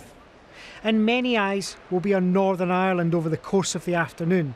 Could Sinn Féin beat the DUP into first place for the first time? Nick Early, BBC News. Buckingham Palace has announced that Prince Andrew, Prince Harry and his wife Meghan will not make an appearance on the royal balcony during the Trooping the Colours ceremony for the Queen's Platinum Jubilee next month. The palace said the decision to only include royals carrying out official public duties was taken after careful consideration. Well, joining us is our royal correspondent, Sarah Campbell. What more have they said, Sarah? Well, trooping and that balcony appearance is always the big kind of family photo. It's the kind of annual snapshot of the royal family.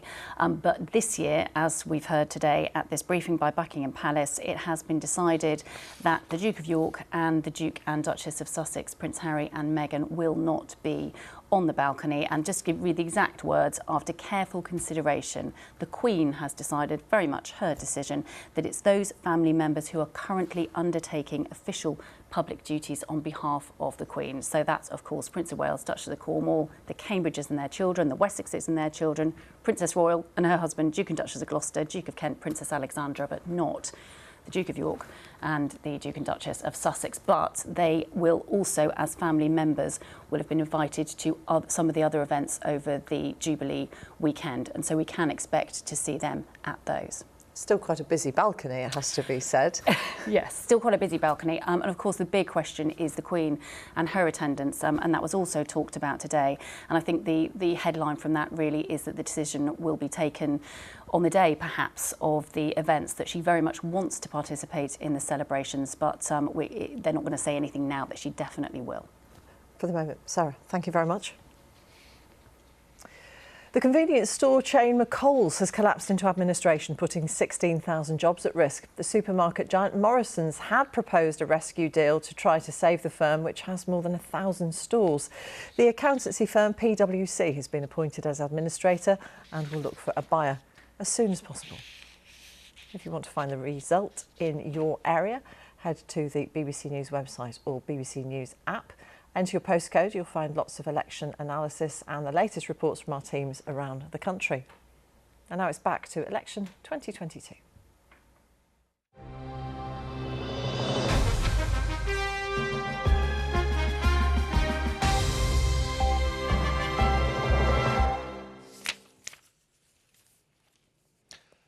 Yes, welcome back. We are, of course, keeping tabs on all the latest results coming in. We'll be talking about the results in Wales with the Conservative leader in Wales, Andrew RT Davies, shortly. We're having a word with Emily Thornberry in the studio here about Labour's performance just in a few minutes. But before that, I hope Emily doesn't mind. We're going to go straight to Northern Ireland because we're getting a few results in there. And let's join Anita. Reeta, I beg your pardon. Huw, thank you. We have our first result in. This is from Strangford, which is east of Belfast, around Strangford Lough. Traditionally a very unionist area, but the first seat has gone to the Alliance Party of Northern Ireland, the non-aligned Alliance Party of Northern Ireland. This is how it's been done. Remember, in Northern Ireland, it is a proportional representation system. It's the single transferable vote. So this represents the share change since 2017, which is the last time that these seats were fought over. And you can see what's happened. The unionist vote, the DUP and the UUP have gone down, as has the nationalist SDLP, and the beneficiaries, those who've picked up that support, have been the Alliance Party of Northern Ireland and also the TUV, that's Traditional Unionist Voice. So that is the first seat in the Northern Ireland Assembly. It's gone to the Alliance Party candidate Kelly Armstrong. I want to show you one other screen relating to what's happened there, which feels a little bit counterintuitive, because as you can see, in this first round, the first preference share, the DUP, the Unionists, have got a higher proportion of that first preference than the Alliance Party, and yet the seat went to the Alliance Party. How does that happen? Well, the DUP will have more candidates here in this first round than the Alliance Party, but Kelly Armstrong will have picked up the highest number of first preference votes of any single candidate, which is why she's got the first seat. Thanks very much, Rita. Well, apologies for getting Rita confused with Anita. It's a wonder I haven't done it before this. Let's go straight to Northern Ireland. Michelle O'Neill for Sinn Féin is talking now. Because people wanted us to talk about how we want to work together in partnership with others. That's the only way we'll achieve much more for people here in terms of the cost of living crisis or trying to fix our health service. That was the message that resonated on the doors, and I am very grateful to every voter that came out and placed their support behind the Sinn Féin candidates. It is going to be a very positive election for the party, but as I say, there's a while to go in terms of the votes being counted. Are you worried about what happens next week? Excuse me, folks, thank you. I will turn up on day one, as I said, the whole way through the campaign. I encourage others to join with me, and let's work together for the people who've elected us. Okay, thank you. Michelle, how is the DP doing?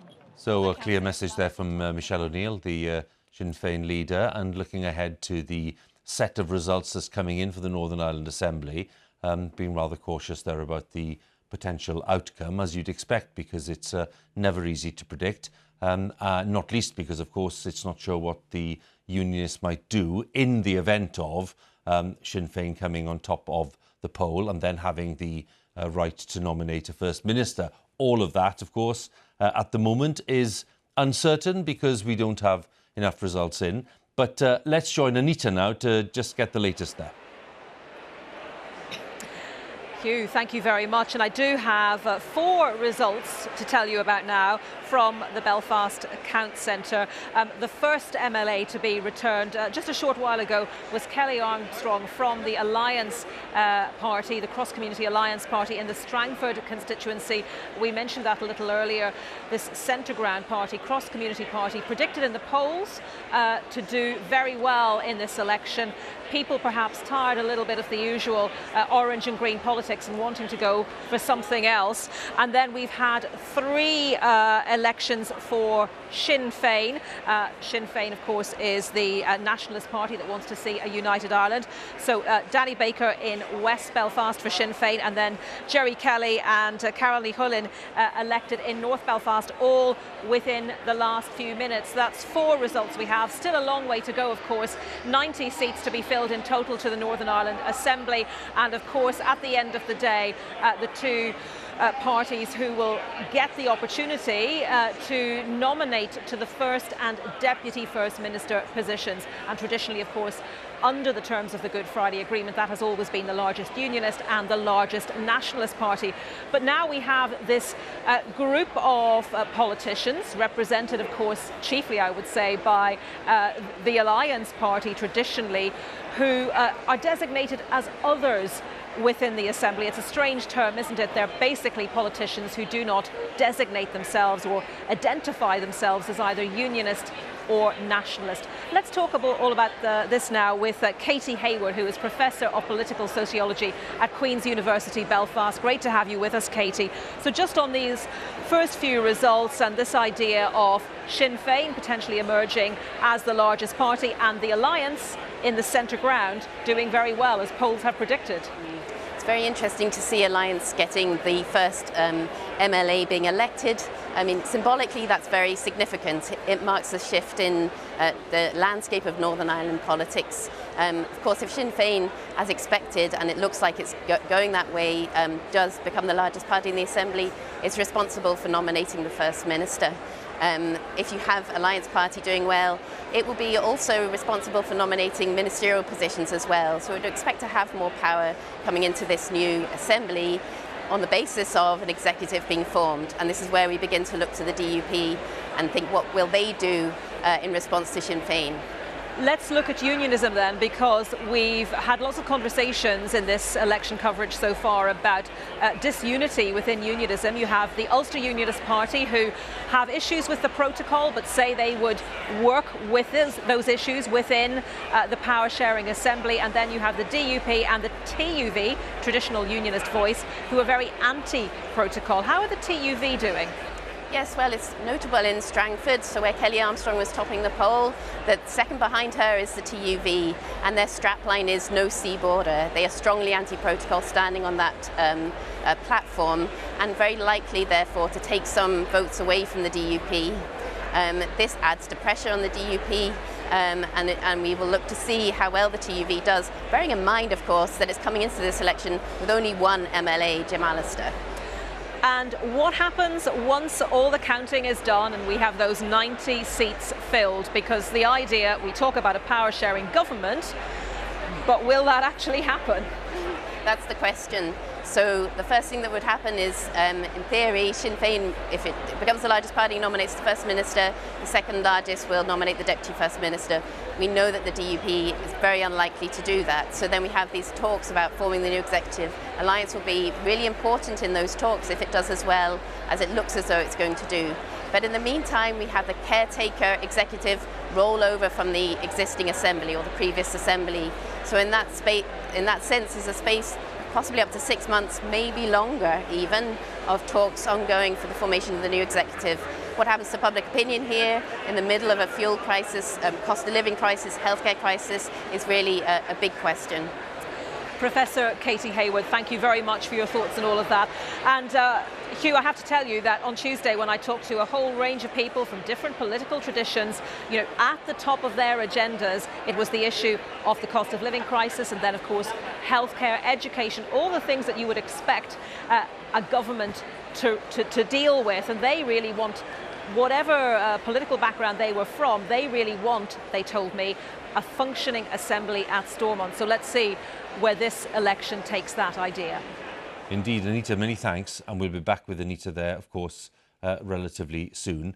One of the results which is causing a few eyebrows to rise quite sharply is in Somerset. It's that big new authority that Vicki was telling us about a while ago, where the Lib Dems have had a rather stunning range of successes. And Reeta has more details on that.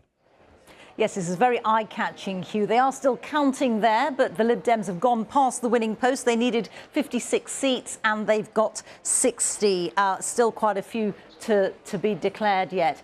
Now, what is really interesting about this is that the Conservatives have built up big majorities in Westminster seats that come within this area. Westminster seats that used to be Lib Dem. So there may well be some read across that one can have from this Lib Dem win here. Will they feel that they're coming back against the Conservatives? What is also really interesting to look at, not just the bald figures, but the seats change. Look at that. The Conservatives plummeting, losing 33 seats, and pretty much all that support going to the Lib Dems, also helped by 3 independents who've lost their seats to the Lib Dems too. So a very eye-catching win there for the Liberal Democrats. Reeta, thanks very much. Well, let's get a flavour of the events on the ground then, shall we, and go to the count, which is in Taunton, and we'll join Amanda Parr. Yes, interesting times indeed here in Somerset, where the Lib Dems, as you've just heard, have reached their majority. Now, there's been incredible excitement here as the results have been rolling in. We've also seen a fair few tears, in fact. Lib Dem candidates just completely overwhelmed by what's been happening here. The Tories have held the county council here for 13 years, and it's long and traditionally been a Lib Dem Tory battleground. Things have been particularly unpredictable this time around because they're getting rid of county and district councils and bringing in a unitary authority instead. So 110 councillors are being elected, 2 for each of the 55 electoral areas. And, you know, Voters have really been showing that they care deeply who get those jobs. The turnout figures have been high. They've been in the high 30%, 38, 39%. But yes, as we know, the Lib Dems now have their majority, 60 seats. The Tories have held in some places. They've also enjoyed some surprise gains. But with just over 30 seats so far, it hasn't been enough. Now, the Lib Dem leader, Ed Davey, must have been fairly confident about what was going to happen here. He jumped on a train to Taunton a little while back, and I think you'll be speaking to him in a little while, Huw. Amanda, thanks very much indeed. Amanda Parr there in Taunton, reflecting the fact that the Lib Dems have won a majority on the new unitary council there, and with some heavy losses for the Conservatives.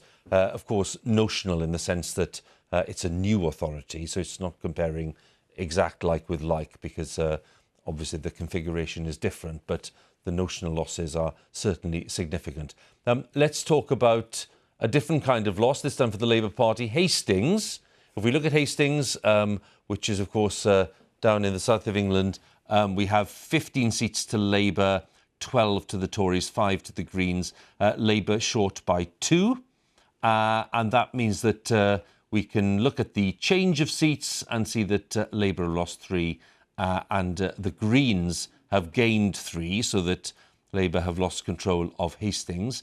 We'll get a response from Emily Thornberry in a second, but I also want to remind everyone watching of the projected national share, which we showed you earlier on. This is the projected national share calculated by Sir John Curtice and the team, showing Labour on 35% after this election in 2022, the Conservatives on 30%, the Lib Dems on 19%, and the others on 16%, so showing that Labour have won the election with a 5-point lead over the Conservatives.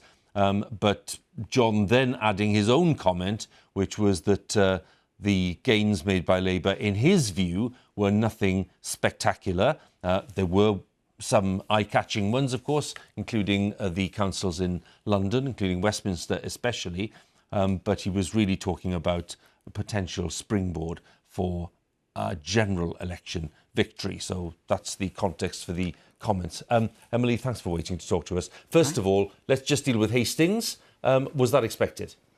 Well, the Greens were certainly working really hard in Hastings. There is some support for the Greens, particularly along the south coast, in local elections. The point is, it's local elections, and smaller parties do tend to do well in local elections. They don't. That doesn't translate into general elections, and we're certainly very hopeful of winning Hastings at the next general. When we look at the projected national share, clearly it's useful as a yardstick, because at least it allows us to compare performances year after year in different elections, so people have something to go on which is more reliable. So it's a 5-point lead, so Labour have clearly won the local elections. That's absolutely right. It's whether it's enough, or whether it excites you enough to think that you're on the right course and that you're getting there at a speed which is necessary. Now, John Curtice was suggesting that you probably weren't on the basis of that. What would your response be? I think what I would say is, I'm sure that John will remember how everybody felt the morning after the election in 2019. And how some people were even saying this was the end of the Labour Party, we weren't going to get anywhere, that was it. And we're turning things around. Yeah, we've had some spectacular results in London, but also in the London suburbs, also, up as far as Carlisle, down as far as Southampton, all sorts of results. And I've been putting together a list of the seats that we lost last time, which on the basis of last night we would win, places like Workington and Rossendale and Great Grimsby, Hartlepool, Lee, Peterborough, Bromley East, Wolverhampton, West and North East and South West. I mean, it's all of these places, which, obviously they're not the London seats. The Tories are trying to push it that, they did well in London, but they're not really doing that well across the rest of the country. We're not saying that we would win the general election tomorrow, but what we're saying is that we're on our way. And we know that we have more work to do, and the work that needs to be done, we will do. But, it gives us great hope. And we're really encouraged. And I'll be honest with you, in the Shadow Cabinet, when we were having presentations about how well we might do and what we could expect, This is most definitely at the top end. Right. Now, Oliver Dowden is not going to get the same response as we will be getting. We will be giving the leader of our election campaign at the cabinet, because the real story. Step back. The real story is just the decimation of the Tory vote up and down the country. But John was making the point again. I mean, cautiously that on the basis of this PNS, it wasn't even certain that Labour would be the biggest party in the new parliament. So it's not just that doubts about whether you'd be on course to win an election, which you've openly conceded there readily. It's even to do with whether you'd be the biggest party. So. Well, no, because the point is that if you start off with, like, the baseline is that we lost appallingly in 2019. And so we need to go from that, they had an 80-seat majority, and we need to do the most extraordinary thing, which is to go from that low point to winning the next general. And we are, on the right trajectory. And we have more work to do. We know that. We're not complacent. And the next election will be the first one for, I don't know how long, where the Tories will just be running a defensive campaign. And they've shown they don't even know how to do a defensive campaign. Whereas we know how up and down the country to talk to people, and we talk to them about the issues that matter, which is cost of living, and actually putting forward some suggestions as to what could be done. I mean, what are the Tories doing? They're doing divisive politics, they're doing culture war, they're doing blaming the electorate. I mean, what are they actually offering? But isn't the truth that actually in large parts of England, it's not you challenging the Conservatives, it's the Liberal Democrats? And if we look to the next general election, OK, the most, it might be 2 years away, but that's a lot of work you've got to do between now and then. Isn't the truth that you need the Lib Dems, actually, if you're going to oust the Conservatives? No. We're going for this election on the basis. So what's going to change, given it's the Lib Dems challenging in an awful lot of parts of southern England? No. We go into this with confidence and knowing that things are so much in flux. That 2019 was really, it was the first kind of single issue election that we'd had for 100 years. And we've had UKIP and we've had the Brexit Party and all, people moving backwards and forwards. It's really, really volatile. But we know that we're going in the right direction, and we know that we're increasing the amount of support we're getting, and we know that we're doing it up and down the country. And that is really important. Not in Somerset. Not in Somerset, but throughout. And what about the results that we're hoping that we may get in Scotland? If we're the second party in Scotland, that also makes things very different. If we're doing better, we come from a high point in Wales, but we're looking to what's going to happen in the north of Wales. We hope that we will do well there. And people want to caricature that we have no chance anymore in the Red Wall. We do. We are in play, and people are thinking about us. And at the next general election, what they have to do is think about, we don't want to have this tired, dishonest government anymore. Is there an alternative? Is this one viable? Can we rely on it? Can we believe in it? And that's what our challenge is. And that will be the decision next time. Overnight, there was lots of talk about to what extent party leaders can impact local campaigns. Can they be a positive influence? Can they be a distraction? We had a big debate about Boris Johnson and the Conservatives. Yeah. And then, of course, some people did make comments about Keir Starmer, saying, people aren't quite sure what he's about. People think that he's a little bit bland. Somebody used the word weak. Where are we? Where are you, do you think, in terms of Labour's leadership issue, and whether Keir Starmer has put his stamp on things to the extent that he needs to?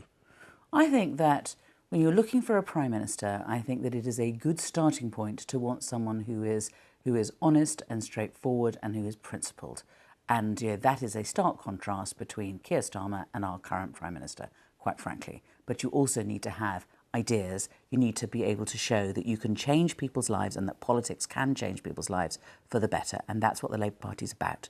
Obviously there were some national elements that were involved yesterday, and there were some local elements. It's always a mixture, and it's quite difficult to kind of unpick it.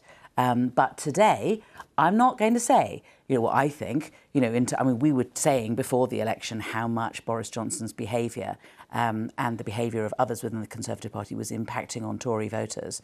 I don't have to say that today. I can just quote all these Tory leaders of local councils and what they're saying today. They're saying that the appalling behaviour of the leadership has certainly impacted locally on local Conservative voters.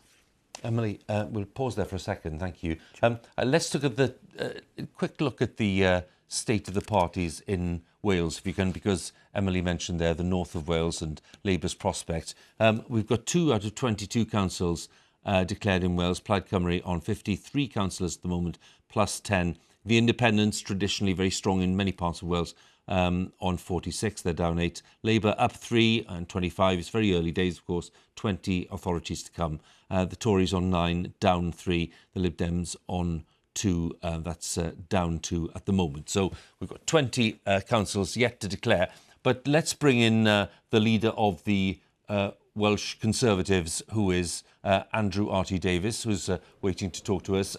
Andrew, good afternoon. Thanks for joining us. Good afternoon, Huw. How does it look for you?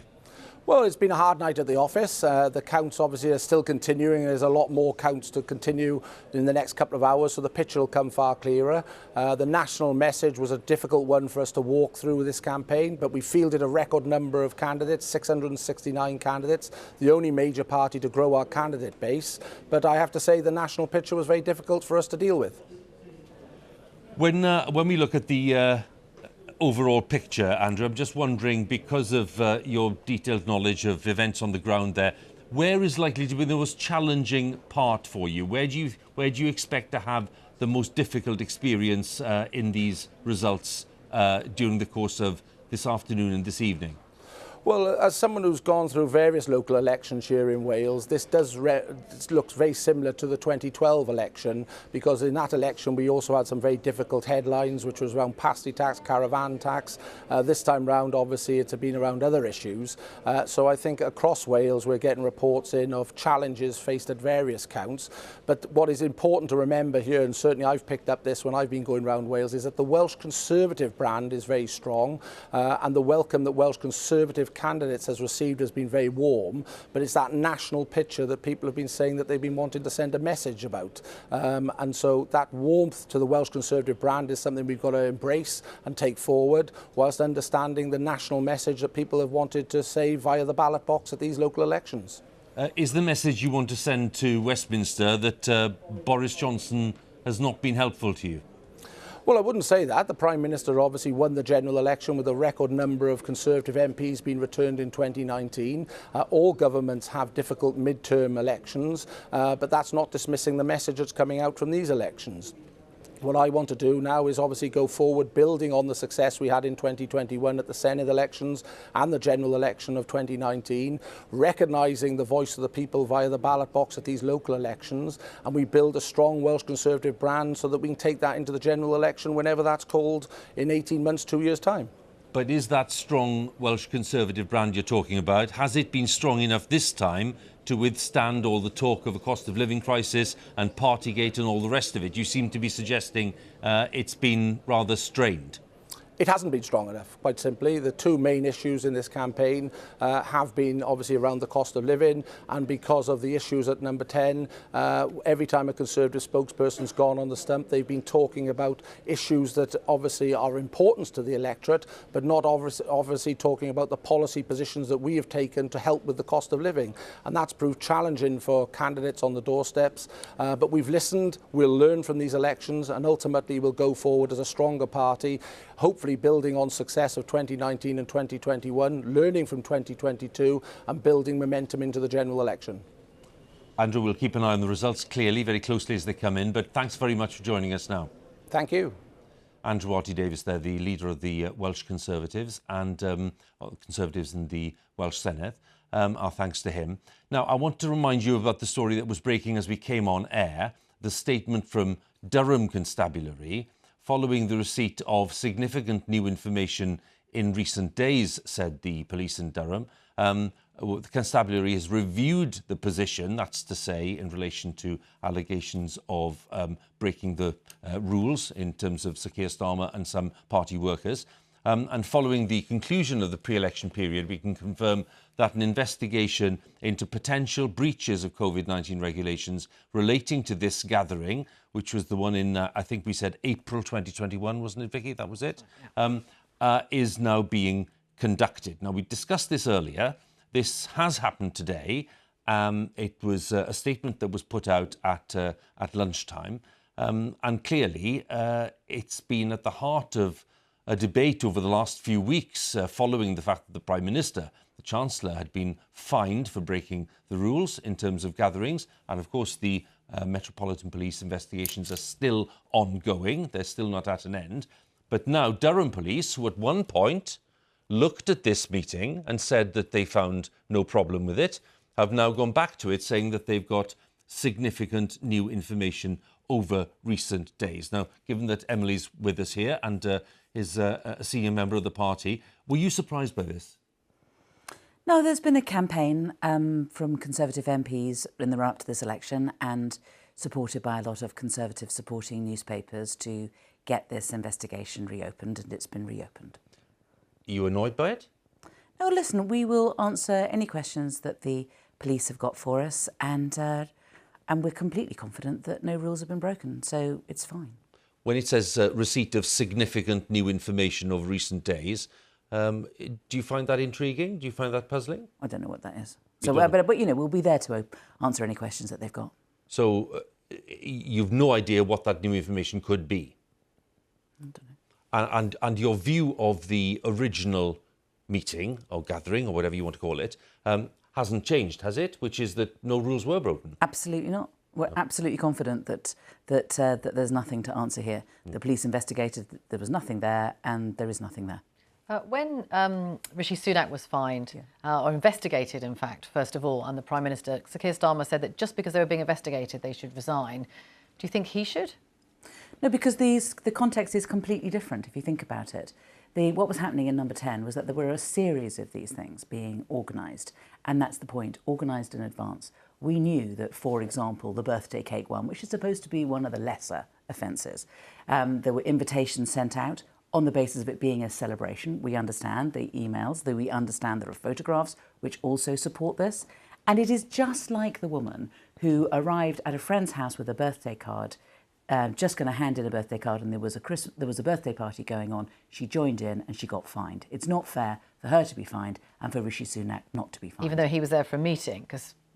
Yeah, but once he realised that there was a party, you know, he was involved in the party. He didn't go. And it wasn't just people, work colleagues. It was the decorator and the wife and the dog and everything else. It was completely different and certainly not a work meeting. So it's on the face of it totally different, and it was pre-organised and it was organised as a celebration. And do you think that there is another parallel, which is a very similar thing happened? I mean, the Met Police didn't originally investigate what was happening in Number 10, and then after pressure from different newspapers, they did then start asking questions. I mean, do you think it would have been better for Sir Keir Starmer to answer some of the facts about how many people were there, the fact that Angela Rayner was there, what they were doing there? Should he have done that earlier rather than let it get to this point where it's dragged on for quite a long time, and now it looks a bit like the answers of having to be forced out of him?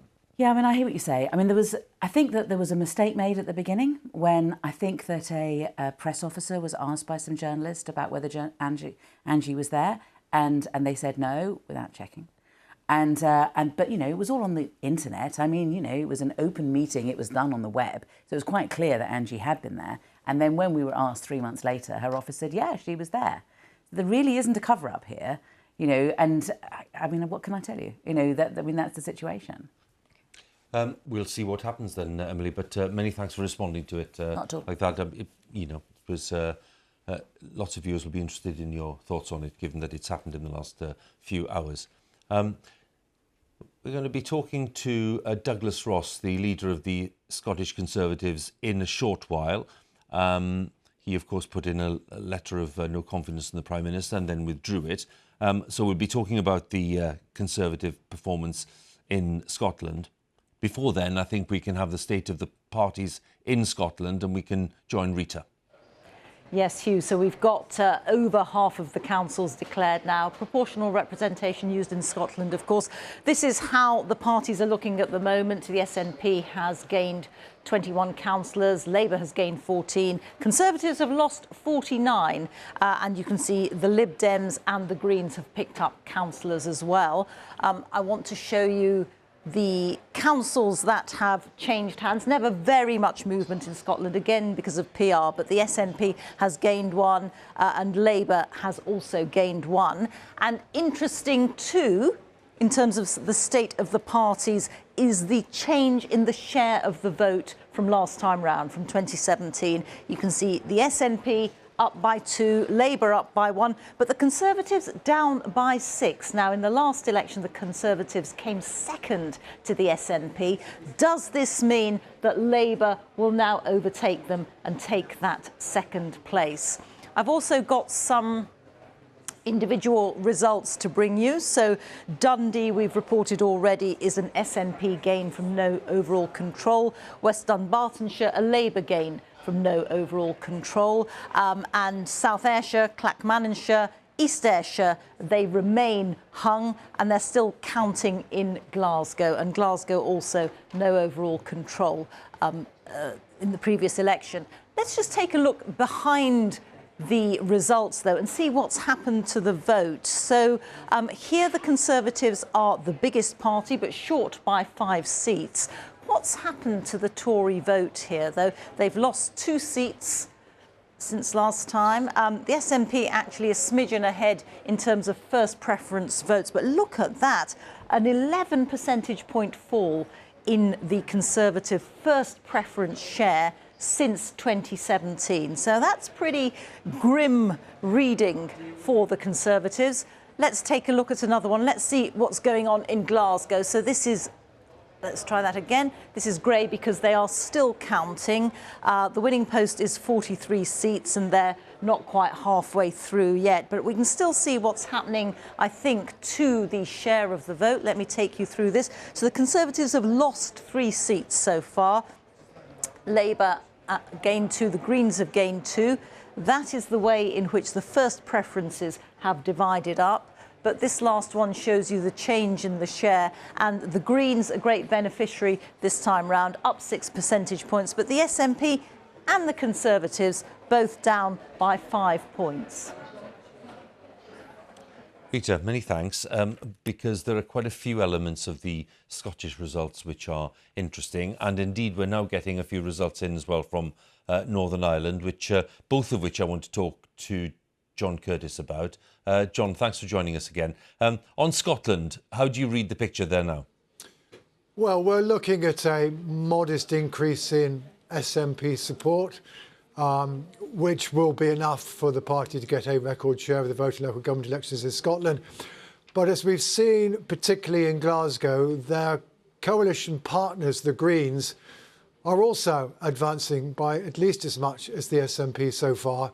And on occasion, it seems pretty clear, and particularly in Glasgow, that the Green advance has come at the expense of the SNP. This should not surprise us, because those who vote Green, they might be concerned about the environment, but they also tend very much to be those on the yes side of the argument, given the polarisation of Scottish politics.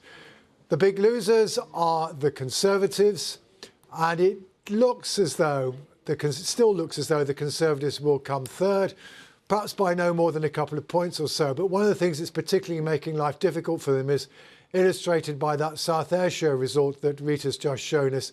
The party support is particularly falling back in the areas where it scored particularly well 5 years ago. South Ayrshire is one of those parts of Scotland that could still provide quite a lot of Conservative votes, even in the dark days of the 1997 general election. But you can see how strongly it has fallen back. So the interesting thing, therefore, is that on the unionist side, the fragmentation, the political fragmentation of that side of the Scottish constitutional argument, I think it's been exacerbated. The Labour Party does come second, then, you know, frankly, it'll be a struggle to get the two unionist parties to agree which is the ones who should be taking the lead in the campaign in defence of the union, let alone any of them actually being able to come to an agreement about any kind of joint campaign if there were to be a referendum. But the interesting thing, perhaps, on the national side, on the one hand, these results do, I think, confirm that Alex Salmond's attempt to fragment the nationalist vote is going nowhere. His party's got very low shares of the vote. But that the Greens, in contrast, are now providing some competition to the SNP. And to that extent, at least, these elections will indicate that the SNP are not quite so dominant on the yes side of the argument. I would suspect some people inside the SNP will be asking themselves whether or not, in allowing the Greens to enter the government at Holyrood, they've given the Greens a little bit of a leg up, perhaps at the SNP's own expense. John, for now, many thanks. We'll talk a bit later on about Northern Ireland. Let's stay with Scotland for the moment. We're joined from Glasgow by the Labour leader there, Anas Sarwar. Mr Sarwar, thanks very much for joining us. Let's have your readout on Labour's performance so far. Well, this is for almost a decade the first positive and cheerful day, I think, for the Scottish Labour Party, and I'm very confident that by the end of today we'll be in a comfortable second place, both in terms of vote share and in terms of seats. But to be really clear, I don't aspire for Labour to be in second place. I aspire for Labour to be in first place. We had a mammoth task when I took over just over a year ago, when we were at around 14% in the opinion polls. We managed to stop Armageddon last year. We've demonstrated progress this year, making gains both off the SNP and off the Tories, winning in parts of Scotland that we haven't won in a very, very long time.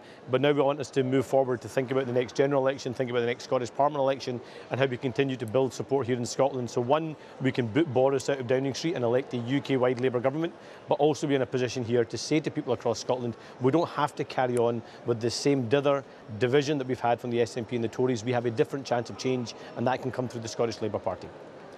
Just bear with us, Anas, because I'm just going to put up some of the latest figures here from Scotland so viewers can see these clearly.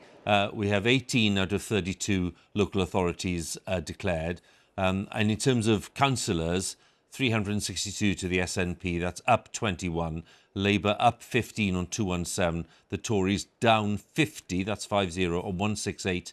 The Independents down 13. The Lib Dems are up 17. The Greens are up 10. So if we look at that, on plus 15 for Labour at the moment in terms of numbers of councillors, and you're very confident, you say, that you'll end up at the end of the 32 declarations in a clear second place. Is that right? Yes, so I think we've still got a number of declarations to come. We know from mood music at different counts across the country that we'll still see more gains across the country.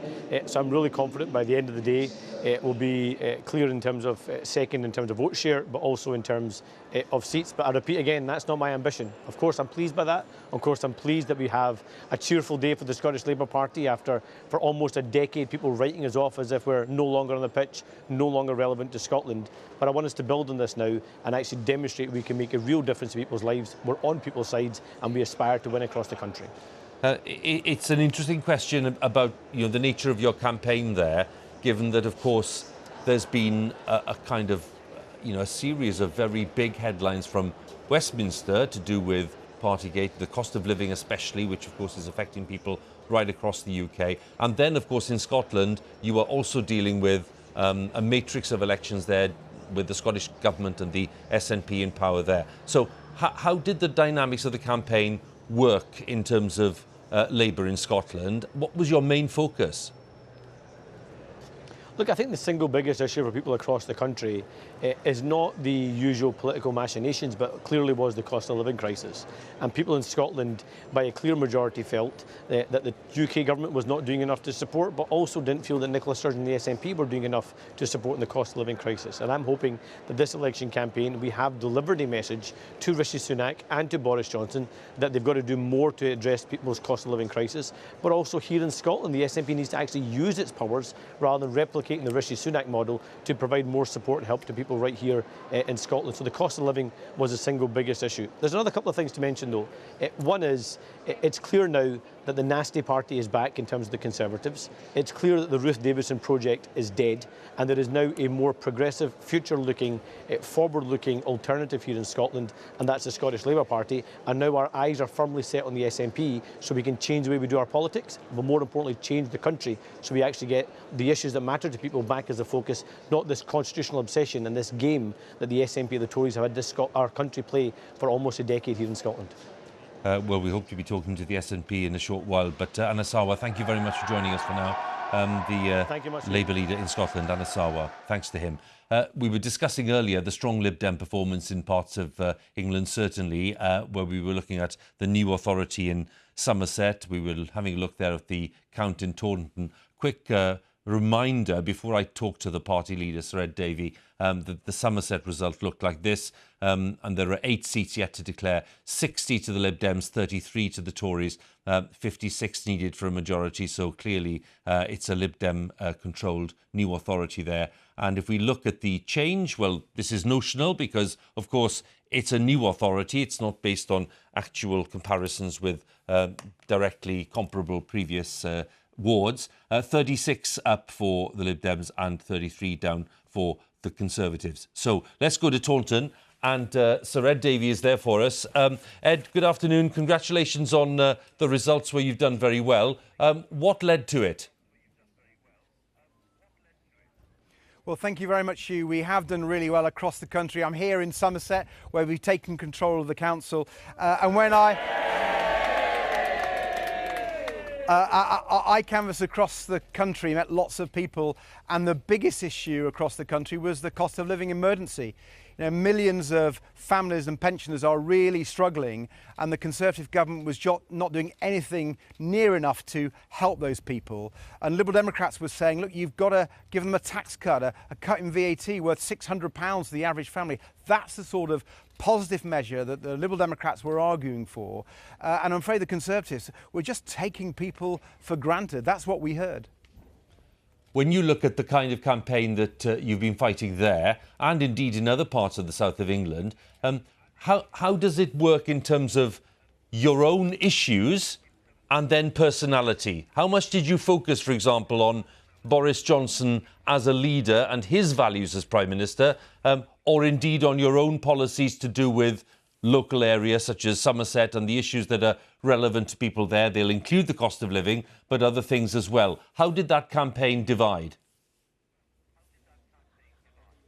Well, if you look at the leaflets that Liberal Democrats were putting out across the country, they normally focus on local issues. We're community politicians. If you elect a Liberal Democrat councillor, you elect a strong local champion who fight for you, your family and your community.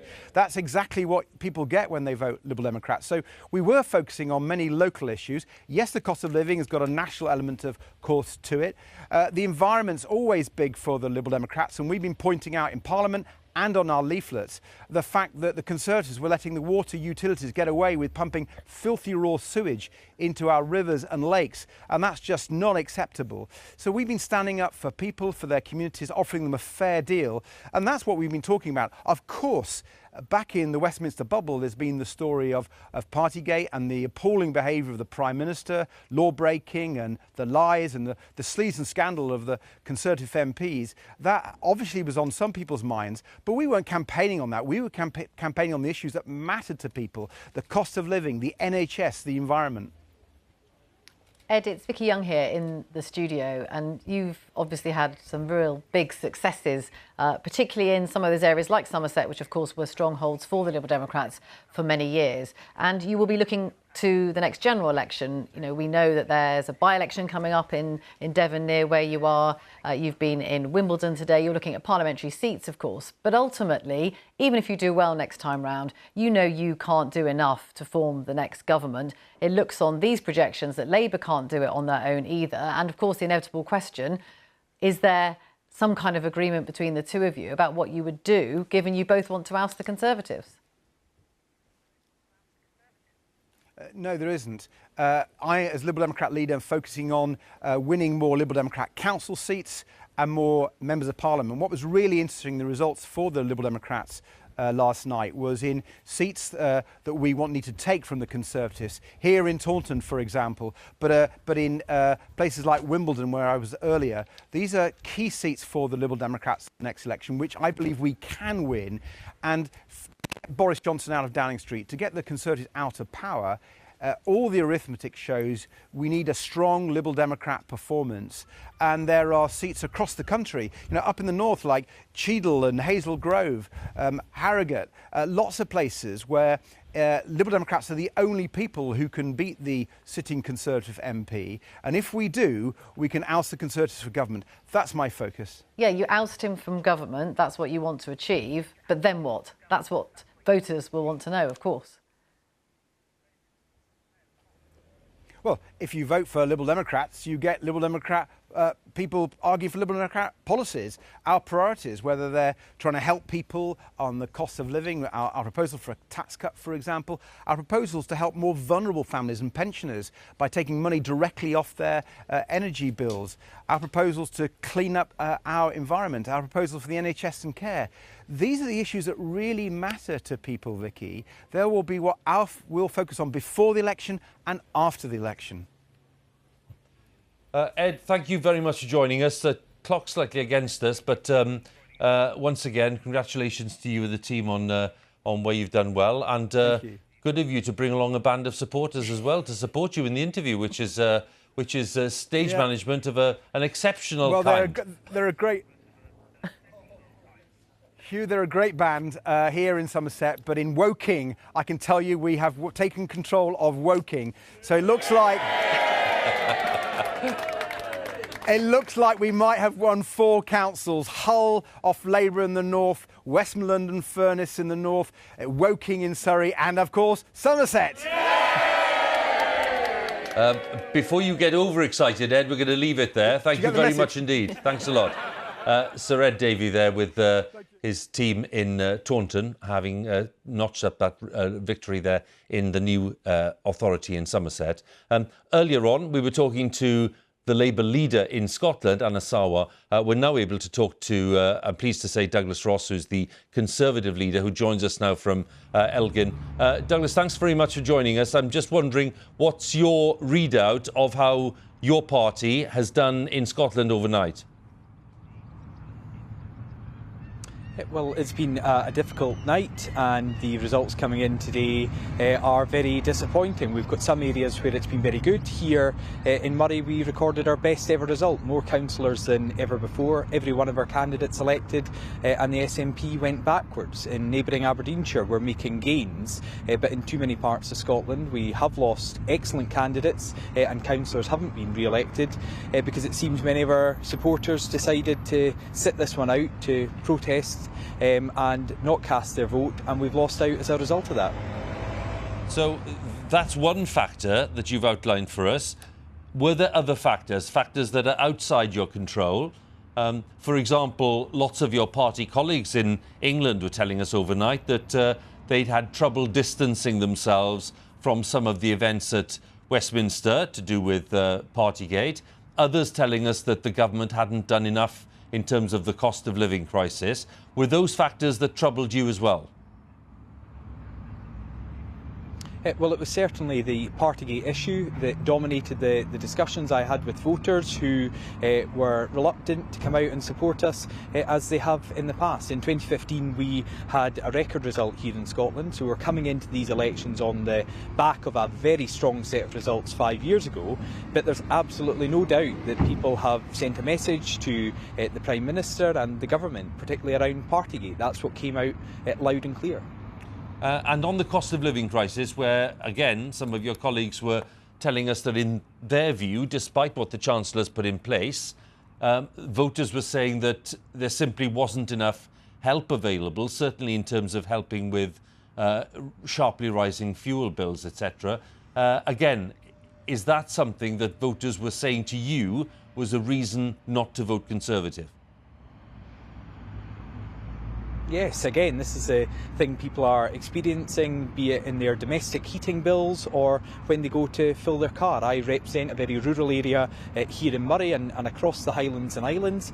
People rely on their cars. It's not a luxury, it's a necessity, and they are seeing a real increase in cost of living and the cost of energy. And I believe the Chancellor and the government have made some attempts to deal with that, but clearly more must be done, and I think the government accept that as well.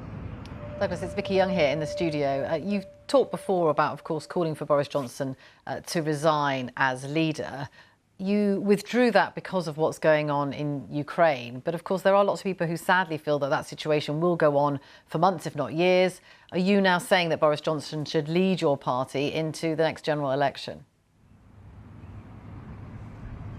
Well, I hope that conflict doesn't go on for months and years, but we've got to be realistic. However, we are at a crucial stage. We know in the next few days the Russians want to claim victory in their annual Victory Day, and we've got to do everything possible to support President Zelensky and the people of Ukraine, who have been able to defend their country for far longer than many of us expected. However, the Prime Minister simply can't ignore the message that has been sent from voters, not just here in Scotland but across the UK. Obviously, you know, the Conservatives lost Westminster Council last night. That's a council that even in the peak Labour years under Tony Blair, the party held on to. So there's been a very strong message from the public to the Prime Minister and to the party. Interesting to talk to you, Douglas Ross. Thank you very much for joining us today in Elgin. Douglas Ross, the leader of the Scottish Conservatives there. Earlier on, we were discussing prospects in Northern Ireland, which are notoriously difficult to predict, of course, because of the complexity of the political setup there, not least with the Assembly elections, of course, affecting the way that the protocol after Brexit has been disputed, and people there questioning whether the government's shown goodwill towards that protocol in the way that they've dealt with it. A rather multi-layered campaign. And of course, still the prospect, an historic prospect, that Sinn Féin could come at the top of the poll for the first time, pushing the Unionists into second place. We don't know yet, but John Curtice is joining us once again. John, are you in a position to shed any light on what's likely to happen in Northern Ireland? Yes, I think we can, Hugh. We have been looking at a series of results. We've now got at least half of the 18 constituencies in Northern Ireland with what we call the first preference vote. And anywhere where there was anything very much in the way of a DUP vote, i.e. pretty much anywhere apart from West Belfast, has witnessed a marked decline in the vote support for that party, including in Sir Geoffrey Donaldson's own constituency, while in particular the traditional Unionist voice, which is the party that is even more adamantly opposed to the Northern Ireland Protocol and what they call the border across the Irish Sea that creates. They oppose it even more so than the DUP, are also often picking up significant shares of the vote. Meanwhile, Sinn Féin appear to be at least, and indeed in some instances, even managing to increase their share of the vote, including in very nationalist places like Belfast West. So putting all those things together, we are now convinced, as indeed our colleagues who are assisting BBC Northern Ireland in Belfast and doing the coverage there, that Sinn Féin will emerge at the top of the poll so far as votes are concerned. And this, of course, would be the first time that this has happened since the partition of Ireland and the creation of Northern Ireland in 1922.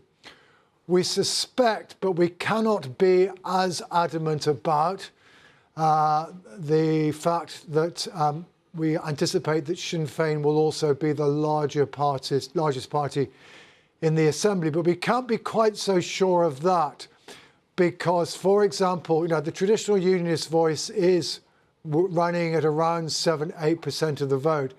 That's probably not going to be enough for it to pick up a seat in many places. So the question then arises, where will that vote go during the transfer process? And the answer we know, at least according to the opinion polls, is a lot of it will go back to the DUP.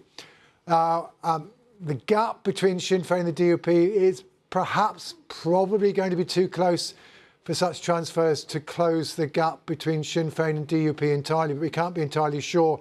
So we're not saying definitely that Sinn Féin will have the most seats, and that's what matters in terms of who has the right to the First Minister position. But that certainly is the direction in which the wind seems to be blowing. The Alliance Party, by the way, they're in a tough battle with the Ulster Unionists, who are the kind of most moderate of the Unionist parties. The Alliance Party is tending to do relatively well in more middle class, but also more Unionist constituencies, and seems to be eating into the Ulster Unionist vote in such seats. But it's too close to say whether or not the Alliance will actually make it into third place, which, if they were, would also be something of a historical first as well.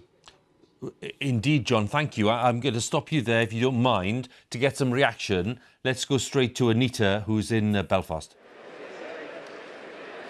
Huw, thank you very much, and let's address that issue of where the Alliance Party will be, the cross-community party will be at the end of the count that's going on at 3 centres around Northern Ireland, including here in Belfast, because with me I have the leader of the Alliance Party, Naomi Long, who has been returned with a comfortable number in her East Belfast constituency. Congratulations on that, Naomi Long. Thank you for joining us on BBC News. And at this stage, polls have certainly predicted that you're going to do very well. Are you going to put a number of seats on it at this stage? I think it would be unwise. With an STV election, so much will rely on the transfers further down the line that it would be foolish now to try to predict exact numbers. But it's certainly been a very strong poll for Alliance in terms of first preferences, and we've already seen a number of our candidates top the poll, myself and Kelly Armstrong, and we're now the largest party in my own constituency in East Belfast, and I think we will see over the day that we are hopeful of returning 2 candidates in a number of seats that we targeted, and new candidates in a number of other seats. So I think it will be a good day for Alliance, but how good we really remains to be seen. And why is that? What is driving voters towards you?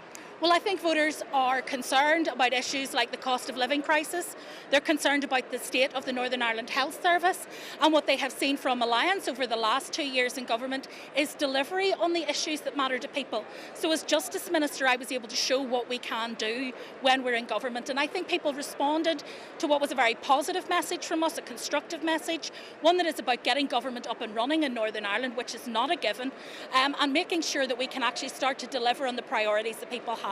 I think people have had enough of the orange and green politics. They are tired of this constant binary division in our society. What they want to see is us healing those divisions, working together in everyone's best interests, and they know that Alliance is the strongest way to voice that particular view.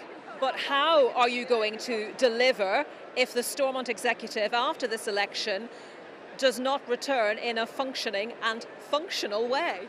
Well, I have been very clear with both the Irish and British governments about what needs to happen after this election. We need structures that are fit for purpose in 2020. What went before in 1998 provided a mechanism by which we could manage division in our society, but that is not the ceiling of our ambition for Northern Ireland and never has been. We want to move beyond division to actually work together on delivery for the people here, and so we need structures that encourage that cooperation.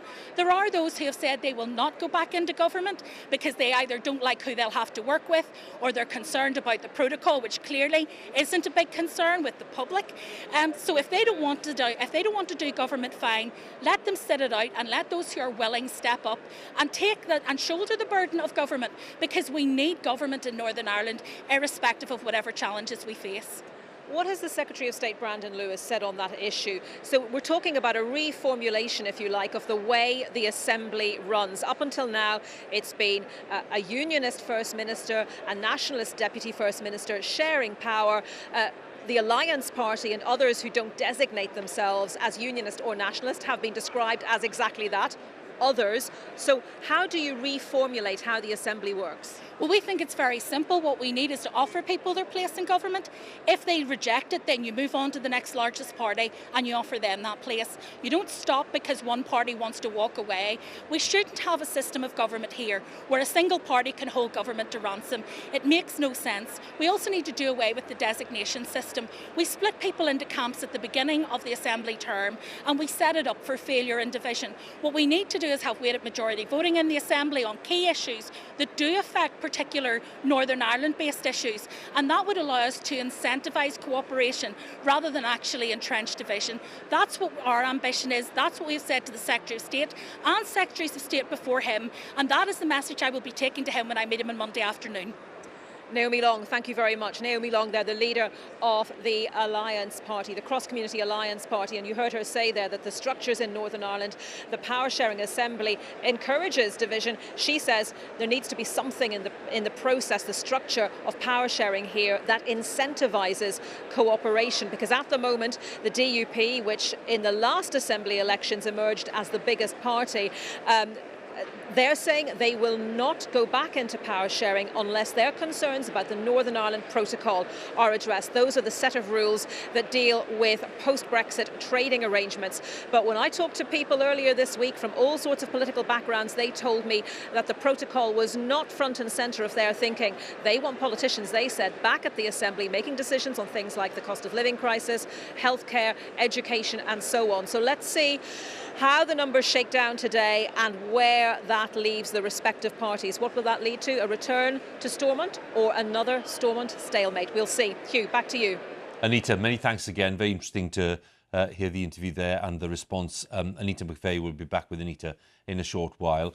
Let's refocus then, having looked at Scotland and then Northern Ireland, of course. Let's refocus on England. The state of the parties right now in England at this stage.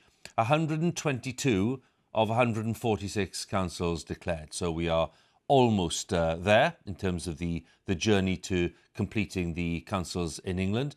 In terms of councillors, Labour have put on 57. They're on 1,595. The Tories on 845. They're down 277 at the moment. The Lib Dems have gained 155. We heard from Ed Davey earlier. The Independents up 7. The Greens are up 49. We hope to be talking to them soon. And the Residents' Associations up 10. Very quickly look at the councils themselves. Labour on 52 councils held. That's adding 6 to their tally of councils controlled. The Conservatives on 30. They've lost control of 10. The Lib Dems have added 2. And then 2 more hung councils. And if we look at some of the Labour gains, just to give you one sense of where Labour has been doing well across the UK, well, Southampton we talked about because they took that from the Conservatives. Wandsworth overnight made headlines because Wandsworth had been in Conservative hands since 1978. Westminster, even more of a surprise really, because that had been in Conservative hands since 1964. Barnet in North London as well. And then Rossendale, Crawley, Worthing, Kirklees, where they've gained control from no overall control. So just a sense there of where we are on England. And let's talk about maybe the performance of the Conservative Party. And we're going to join the former Conservative leader, Ian Duncan Smith, who's kindly agreed to join us. Ian, good afternoon. Thanks for joining us. Afternoon, Huw. I'm happy. It's good to have you with us. Can I ask, first of all, having gone through the night and having seen what happened in some of those big London councils and then having a look at the rest of England as it's gone forward, what is your take on where the Conservatives are right now? Well, I think it's a story, really, of 2 separate areas. One is London. London has, and all the opinion polls show it at the moment, strongly favours Labour, and the results, I think, last night showed that in the council elections. And elsewhere in the Midlands and in the North particularly, Labour didn't make very big breakthroughs at all. And in fact, I think you had John Curtice on earlier, but John Curtice had said that in a previous interview I saw that he didn't think that Labour overall, therefore, had shown enough to be able to say that they would, if things stayed like this, or even got better for them, be en route to a form of government. So midterm, always difficult. Midterm after a terrible COVID clampdown for 2 years, followed now remorselessly by this spike, massive spike in the cost of living, causing huge problems to people, plus all the issues that were going on previously in and around Westminster. It's not a great time to have elections for the Conservative Party, but overall, I think the Conservative Party probably say they've done better than they might have feared, and Labour's done probably not as well as they had hoped. When we were talking to some of your party colleagues overnight, especially those who, did feel rather sore because they'd either lost control of a council or they'd lost colleagues or they'd lost their own seats, they did say pretty consistently, actually, and that it was not to do with local issues. It was to do with the cost of living crisis and a feeling that the government, despite what it has already put in place, hadn't done enough, and that people wanted more help. In fact, they expected more help. And then the second element was that they felt that the Prime Minister for various reasons, including the allegations around and you know, the whole Partygate thing, that he'd been an unhelpful presence in the campaign. So can I ask you to deal with those two things? Maybe start with the cost of living and the government's response and whether you think it's been adequate. Well, first of all, yes, you're right in this respect, and if they were saying it, they're right, that the cost of living was probably the biggest single issue that played out on the doorsteps in pretty much every constituency. It's not to say, though, there weren't localised issues, you know, where there was, for example, over much house building in certain areas, and some of the councils got punished for that. Tower blocks across London are a big issue, and so councils that were pushing that, Labour or Conservative, tended to feel a little bit of a backlash from constituents. But there's no question that the cost of living was the major issue because it's growing in people's minds as their bills are going up. Of course, people were still coming out of the annoyance and fury of the problems that existed at the time in Downing Street over the get-togethers that took place. All of that was featuring, but I think the biggest one is cost of living. And the government, somebody said, saw an interview earlier on, well, what do you take from this? And I think this is the big challenge for all governments if they wish to be re-elected after a midterm problem. And the answer is, what do you take? Well, the government's got to take this, which is the public still does not believe that we have resolved enough for them over the cost of living crisis. And I'm one of those that believes the single biggest thing we now need to revisit is the issue around taxation, and we need to cut the taxation burden that is existing now on the public so that we can help them through the COVID outbreak by a very direct and simple measure, and at the same time do some support for those who are in the lower income brackets for whom tax cutting doesn't affect them, but the UC levels could do. So these are two big things that I would say as takeaways. We now need to be bold and we need to act on that and reduce the tax burden on those that are going to face bigger bills, bigger costs over the next year, year and a half.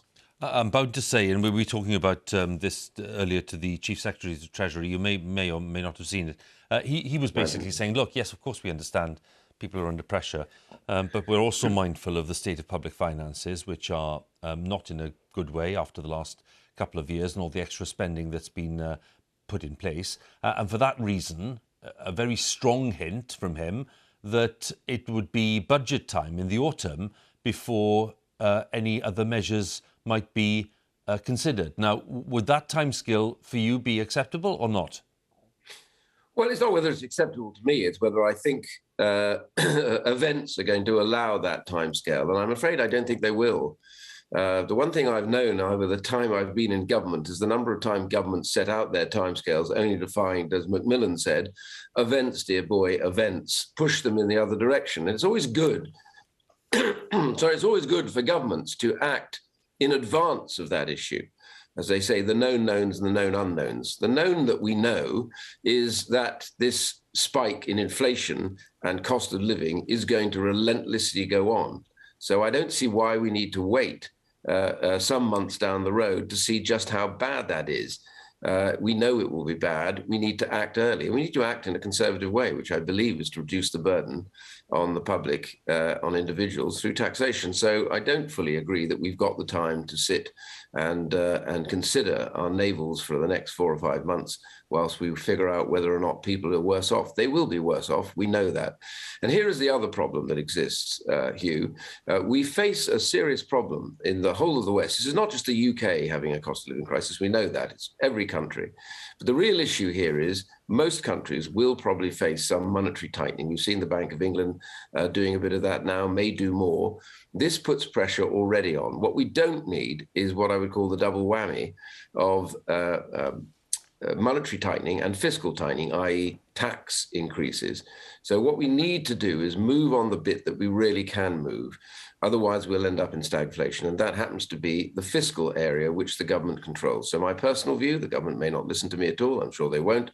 But the reality is, I would say we have the headroom to cut those taxes because of our receipts were much greater previously. Yes, we would love to resolve overnight all the problems that existed as a result of COVID, but the fact is we won't be able to. So we have to take a view that the most urgent issue we have to resolve is people's well-being over the next couple of years, and that requires us to move.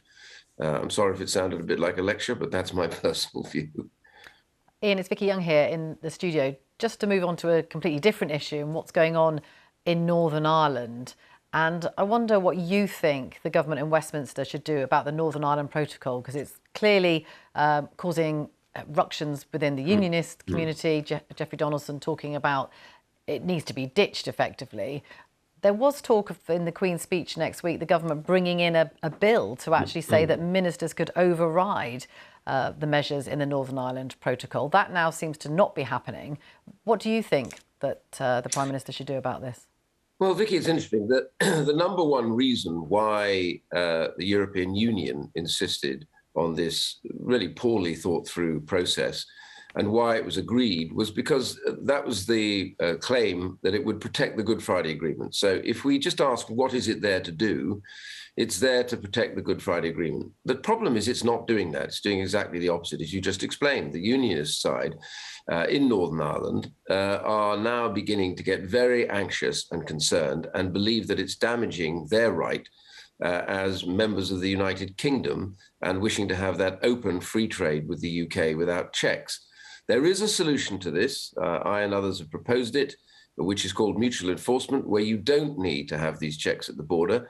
Each side agrees that they will enforce the rules of the other, such that anybody who then breaches those rules by shipping goods one way or the other will be prosecuted in the UK in the case of the European breach, and in Europe in the case of a UK breach.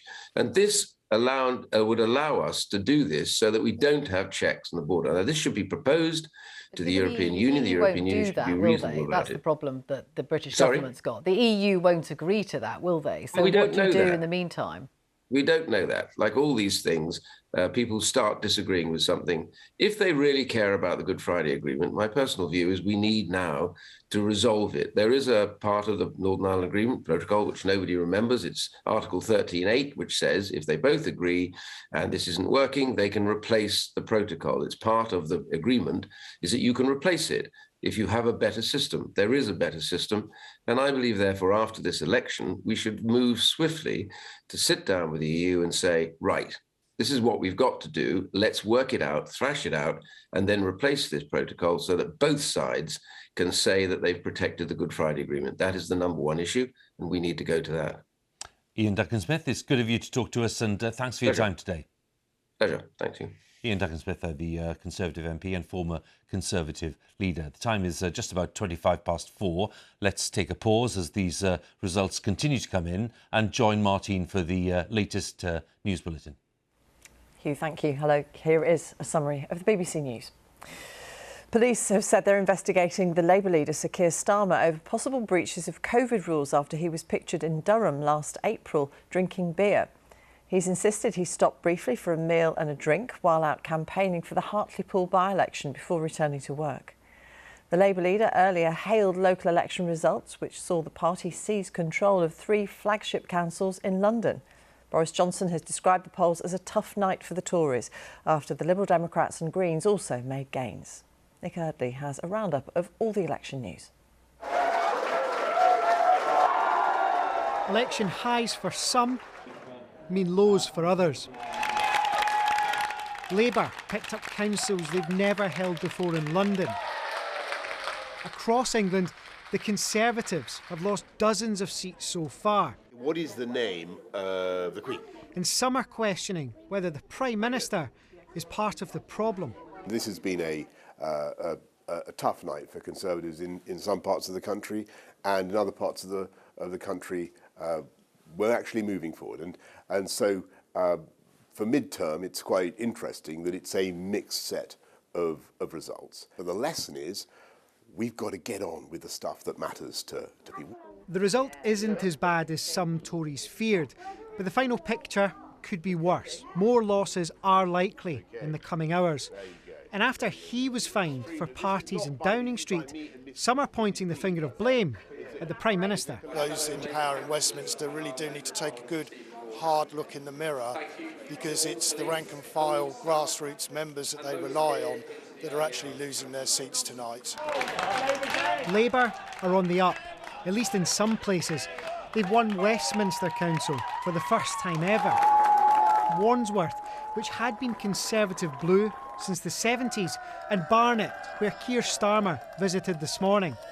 But outside London, it's not as rosy, with Labour struggling to make gains. Have you done enough outside London? This is a massive turning point for the Labour Party. From the depths of 2019, we're back on track now for the general election, showing what the change that we've done, the hard change we've done in the last 2 years, what a difference it has made. But this afternoon, the police said they were opening an investigation into the Labour leader over an event he attended during COVID restrictions. Have you heard from Durham Police, Sir Keir? Any comment on their investigation? No response from him, but Labour said they would answer questions and that no rules were broken. The biggest gains so far have been for the Liberal Democrats. They took Hull Council from Labour and won seats from the Conservatives in their rural heartlands. What began as a tremor in Chesham and Amersham, what became an earthquake in North Shropshire, has now turned into a shockwave across our country that can see this Conservative government come tumbling down. The big picture so far is some bad results for the Conservatives, but not a catastrophic fall in support. And while Boris Johnson is getting some of the blame, there hasn't been a clamour of senior Tories saying that the Prime Minister needs to rethink his position. And although Labour may be delighted with their result in London, in the wider country it's a mixed picture, and some will think the party needs to do a lot better if it's going to win a general election. It's also been a good night for the Greens, who've added to their vote share and number of councillors in places like Amber Valley. What they've seen is that Greens have been working hard in their communities. There is no such thing as safe seats anymore, only safe voters. There's a lot more to come, with results pouring in this afternoon. The SNP are continuing to dominate in Scotland, but Labour may stage something of a comeback and take second from the Scottish Tories. In Wales, Labour are eyeing up gains, and there's a test too for Plaid Cymru in their popularity since entering into a cooperation agreement in the Senedd. And many eyes will be on Northern Ireland over the course of the afternoon. Could Sinn Féin beat the DUP into first place for the first time? Nick Early, BBC News. Buckingham Palace has announced that Prince Andrew, Prince Harry and his wife Meghan will not make an appearance on the royal balcony during the Trooping the Colours ceremony for the Queen's Platinum Jubilee next month. The palace said the decision to only include royals carrying out official public duties was taken after careful consideration. The Duke and Duchess of Sussex say they and their children will attend other celebrations in June as part of the official Jubilee events. The convenience store chain McColl's has collapsed into administration, putting 16,000 jobs at risk. The supermarket giant Morrison's earlier proposed a rescue deal to try to save the firm, which has more than 1,000 stores. The accountancy firm PwC has been appointed as administrator and will look for a buyer as soon as possible. Ukrainian soldiers who still control a huge steel plant in the port of Mariupol have accused Russian forces of breaching a ceasefire designed to enable the evacuation of civilians from the city.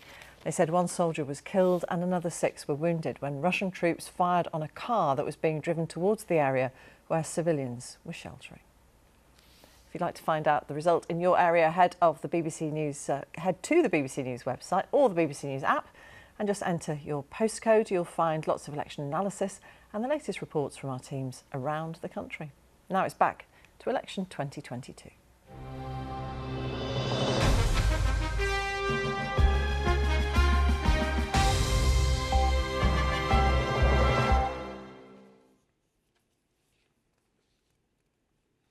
Yes, welcome back to the BBC Election Studio, and a few developments for us to reflect on in the next half hour or so.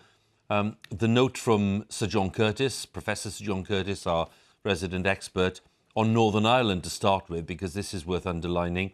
On the basis of the 10 constituencies whose first preference votes have been declared, says John, we are now forecasting that Sinn Féin will emerge as the party with the highest vote in the new Northern Ireland Assembly. And that, of course, in itself is a matter of history being made. So that's Northern Ireland. 10 constituencies in, plenty more to come. But that's That's John's forecast there with the rest of the team. So it opens up all kinds of questions about the future of the administration there at Stormont, and Sinn Féin having the right to nominate a First Minister in Michelle O'Neill, and whether, of course, the Unionists will take part in that process. They've suggested in the past that they're not quite sure. So that's a very important development. And secondly, of course, to think about the performance of the Conservatives in England and where they've made losses, to what extent Labour's been responsible, and to what extent the Lib Dems, the Greens have been responsible.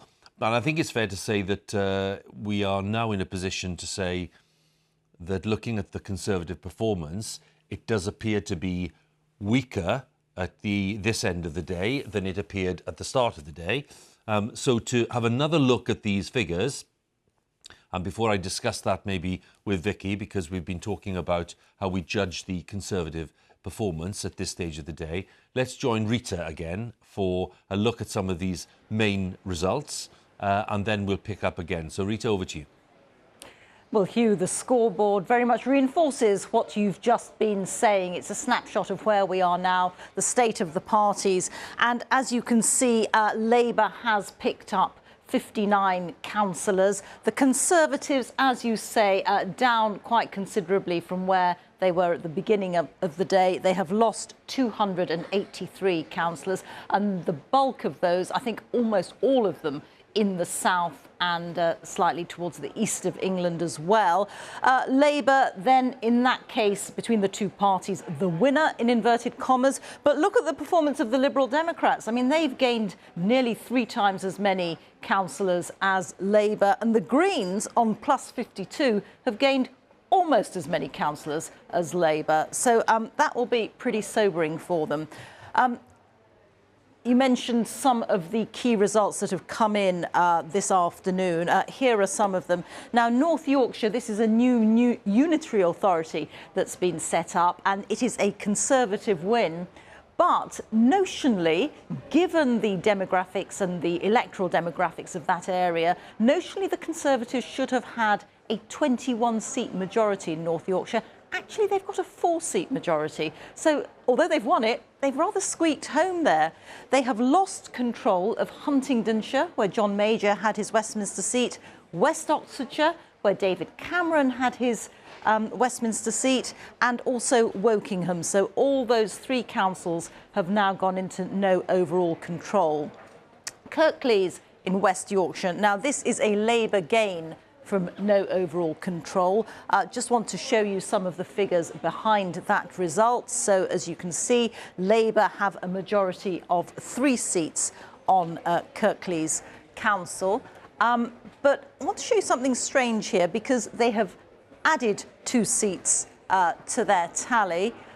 They are come top of the share chart, but they've actually lost share on last time these seats were fought. So what is that? Is that because Labour voters in some areas have stayed at home, haven't voted Labour, although they were strong enough in those wards to still be able to hang on to the seats? It's curious, but although it's a Labour gain, their share change has actually gone down. So that's quite interesting. Take you back to my list again. So they've lost control of Hastings, and that is due to a surge in support for the Greens in Hastings. And for the Liberal Democrats, as I was saying, they've had a good night and day of it, particularly in the south of England. They've gained Woking, and they've also won Westmoreland, and Westmoreland is another of 4 new authorities that have been fought over in this election. Reeta, many thanks. Really useful there to see the spread of the geographical spread, if you like, of those results affecting the Conservatives and the factors at play. I'm going to be a bit daring now, or a bit provocative, Vicki, and say, have we been in danger, certainly earlier today, maybe less so as the day goes on, of underplaying the extent of the Conservative losses? We've heard lots of Conservatives coming on the programme saying, well, of course, you know, London, we expected London, Well, they didn't expect Westminster, but, you know, they expected some losses in London. But elsewhere, you know, the kind of general message, it's not been too bad, really. That's been the kind of message. Actually, it has been quite bad.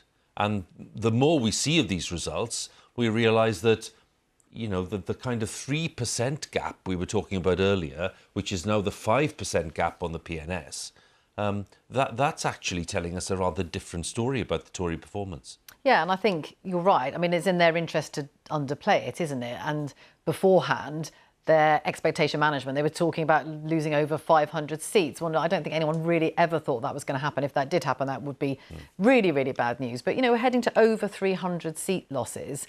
You know, this is in England, obviously. The rest, you know, will come later on. But, you know, it will end up being a very bad set of elections for the Conservatives. And I think what happens is, if you look at it in terms of Labour's performance, they've done OK, but not brilliantly. And lots of people saying, well, they've done nowhere near well enough to seize control at the general election. But actually, if you look at the combined opposition to the Tories, which is, of course, the Lib Dems doing extremely well, the Greens doing pretty well, plus Labour, then it shows you what the Conservatives are up against. And if you're a Conservative MP in many of these southern English seats, you're going to be pretty worried. And there's places where they might not even have lost the council, the Conservatives, as we saw that one there in North Yorkshire.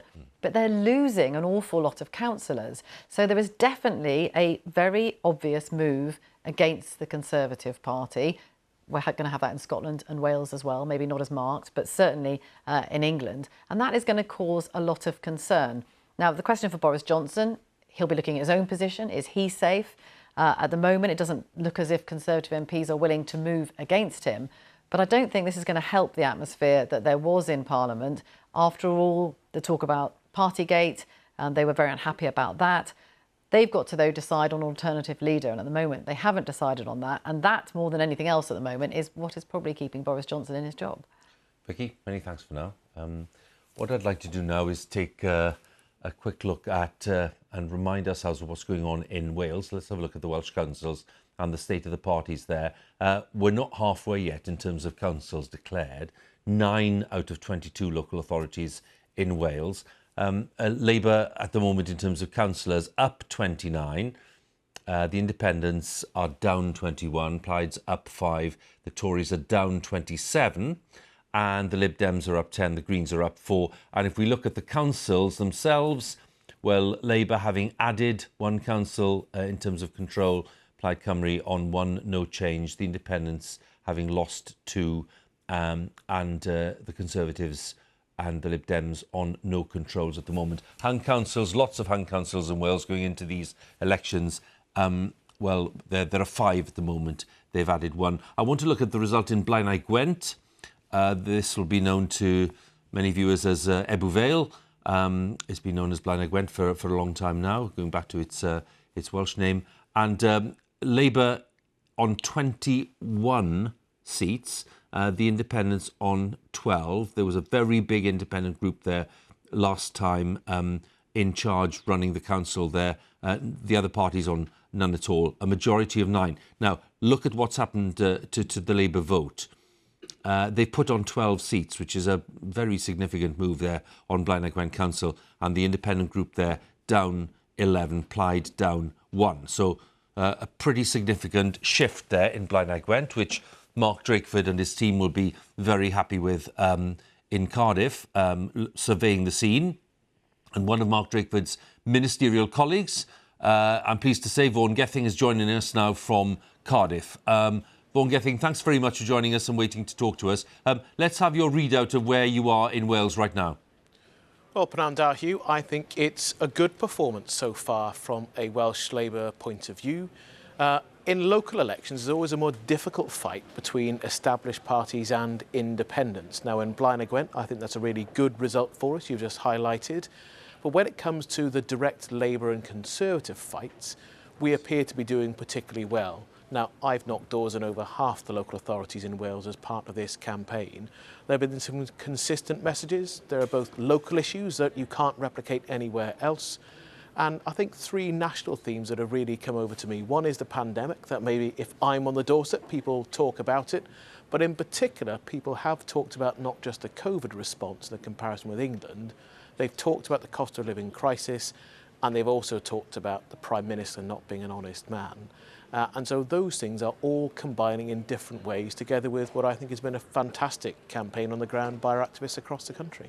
Where's the sharpest confrontation that you can pinpoint for us between Labour and the Conservatives in Wales? Well, certainly if you look in the city of Cardiff, and in North Cardiff in particular, we're seeing gains that are, I think, at the top end of our expectations, Huw.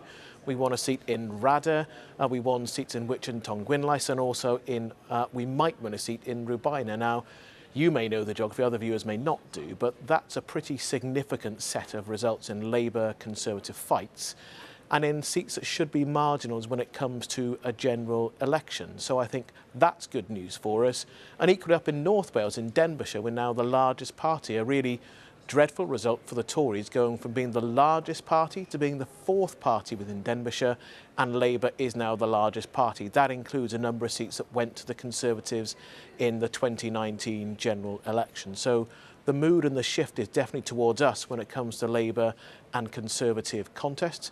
I look forward to seeing more of those results across Bridgend and the Vale of Glamorgan and others as well.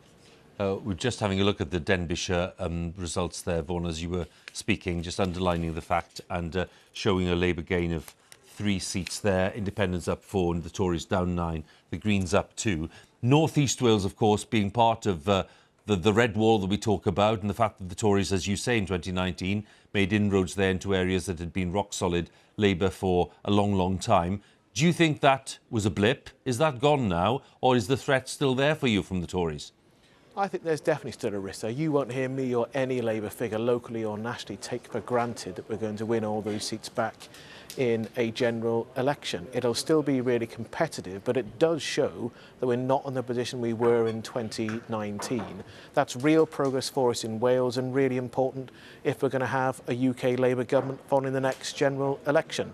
The other good news, of course, is just a year ago we won a number of those constituencies in the Senedd election results too. So real progress that is being reinforced here. And I think when people see Labour versus Conservatives on a constituency level in a general election, these results give us real cause for optimism and something to build on moving forward. We mentioned Cardiff and we mentioned Wrexham. These obviously they're urban areas. I'm just wondering, because Labour traditionally in Wales has also had a presence in more rural areas, let's say Carmarthenshire, for example. How have you done there? Well, it's a pretty mixed set of results. They're not all complete yet. I think we're going to see some gains for us. The council there is a coalition between Plaid Cymru and Independents, so it'll be very interesting to see where that lands. And in Pembrokeshire, again, there are 2 Conservative seats covering Pembrokeshire and 1 straddling Carmarthenshire, as you know. So actually seeing that set of results, and not just seeing how many we've won, but the overall share of those will be really important for us to understand if we're on track to be competitive in those constituencies come a UK general election. But I think this will be a good set of results for Labour here in Wales, adding to the UK-wide picture where we are making gains overall. We're just having a look there again, Vaughan, at the Pembrokeshire result, showing 2 gains for you and Plaid down 4 and the Lib Dems up 2. Just one thing to end then, because we're just looking at a UK level, and overnight people were looking at Labour's gains, obviously, and we've been talking to Emily Thornberry and other colleagues of yours.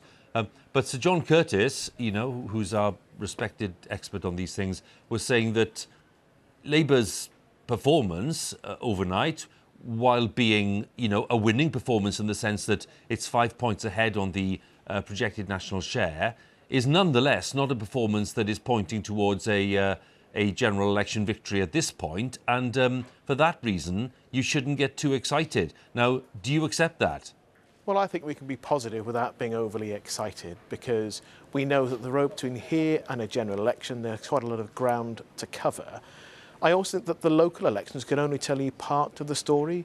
As I was saying, on the doorstep, there are lots of very local issues that were in voters' minds when they're going to vote. And in a general election, you won't have a group of independents who are seen as real contenders to win seats. So the arithmetic and the way people think is different.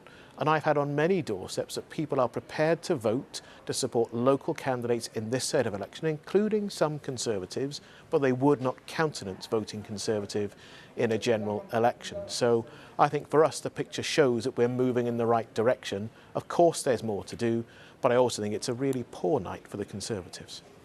Vaughan, many thanks for joining us. Vaughan Gething, Good to talk.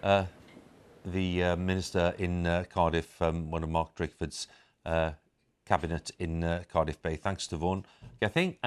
Let's just look at the state of the parties in Northern Ireland as they stand, because we'll be taking a quick look at that in more detail. Sinn Féin currently on first preferences there, you can see on 27%, up 2%, 13 of 18 constituencies declared. The DUP, Democratic Unionists, on 23%, down 6%. And the Alliance Party, which doesn't take a stance on the constitutional future of Northern Ireland, on 15%. That's up for the Ulster Unionists on 11%. The Traditional Unionist Voice on 8%. That's a significant rise there for them on 5%. The SDLP on 8%. That's down 3%. So it's interesting then to look at seats. If we look at seats, 15 of 90, 90 seats in the Assembly. Sinn Féin on 10 as we stand, and DUP on 2, the Alliance on 2, the UUP on 1. And I suppose in that sense, Vicki, when we look towards the rest of the evening, don't want to get viewers too excited that we're going to get a complete set of results from Northern Ireland within a couple of hours, because it's not going to happen. It'll be into the early hours probably. But just to underline for people joining us, Sir John Curtice has already been on to say we are looking at history being made in Northern Ireland. We are looking at Sinn Féin for the first time topping the poll. And then we're into a really quite a bit of a headache, I'd have thought, around formation possibly of a new administration and what happens to that problematic protocol that we were discussing earlier. So we really are seeing history in the making in Northern Ireland today.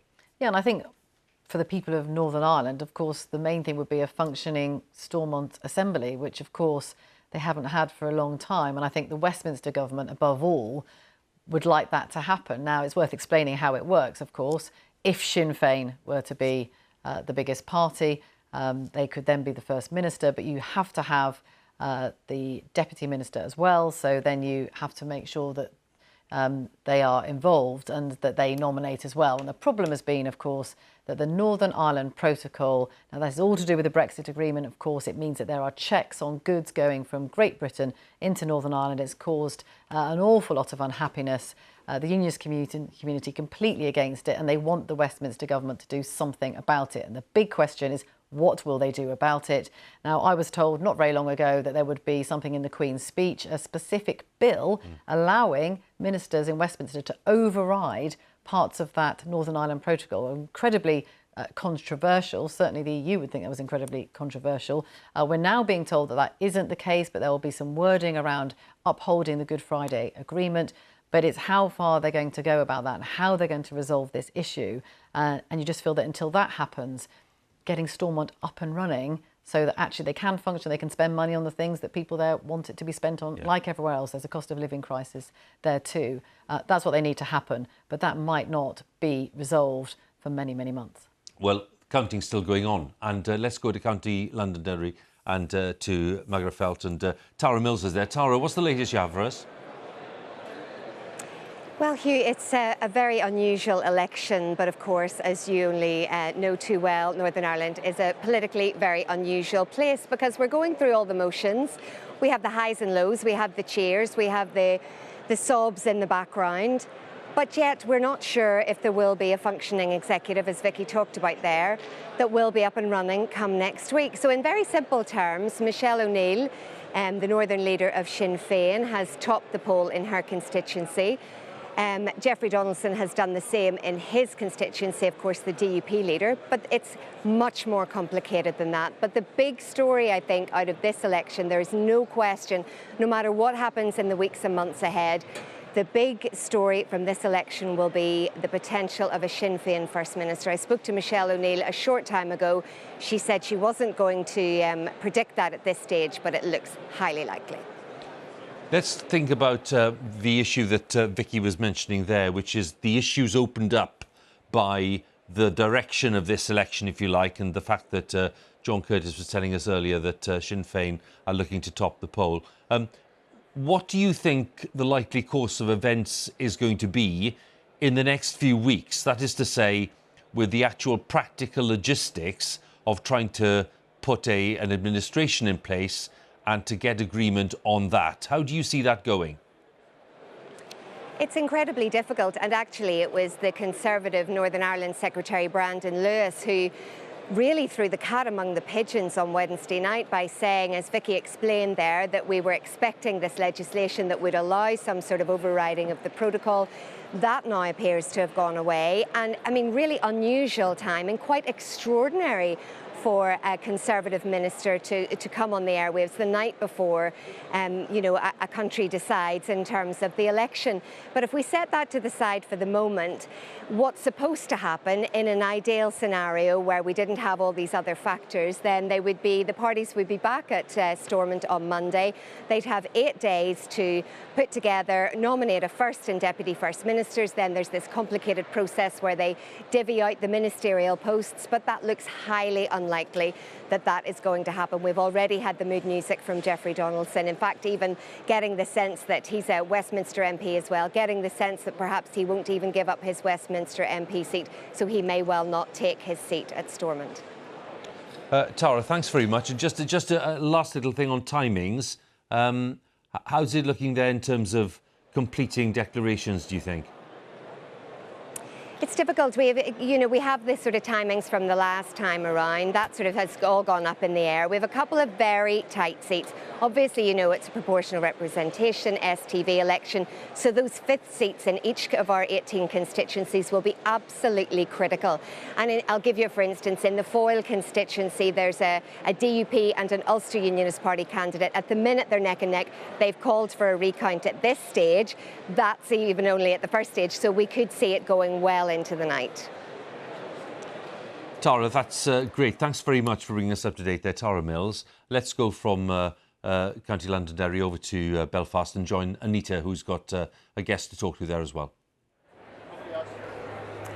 Huw, thank you very much. Yes, we've just had a couple more results come in the last few minutes in the constituency of South Down. 2 MLAs elected for Sinn Féin.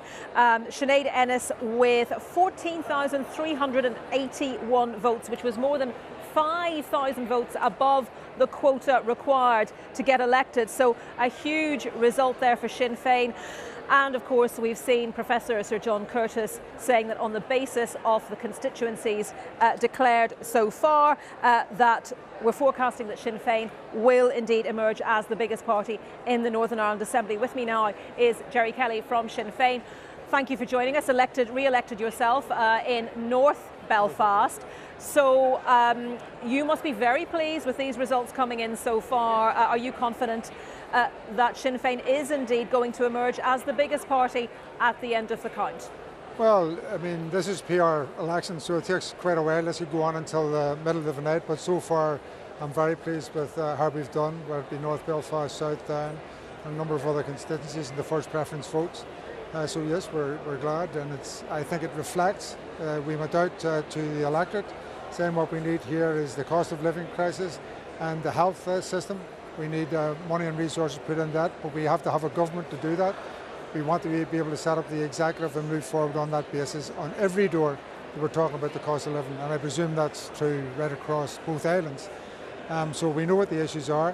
It's getting in and getting working at making a difference in terms of. So yeah, we're forecasting highest share. We have to wait and see if that translates into the highest number of seats, but certainly that's what polls have been indicating.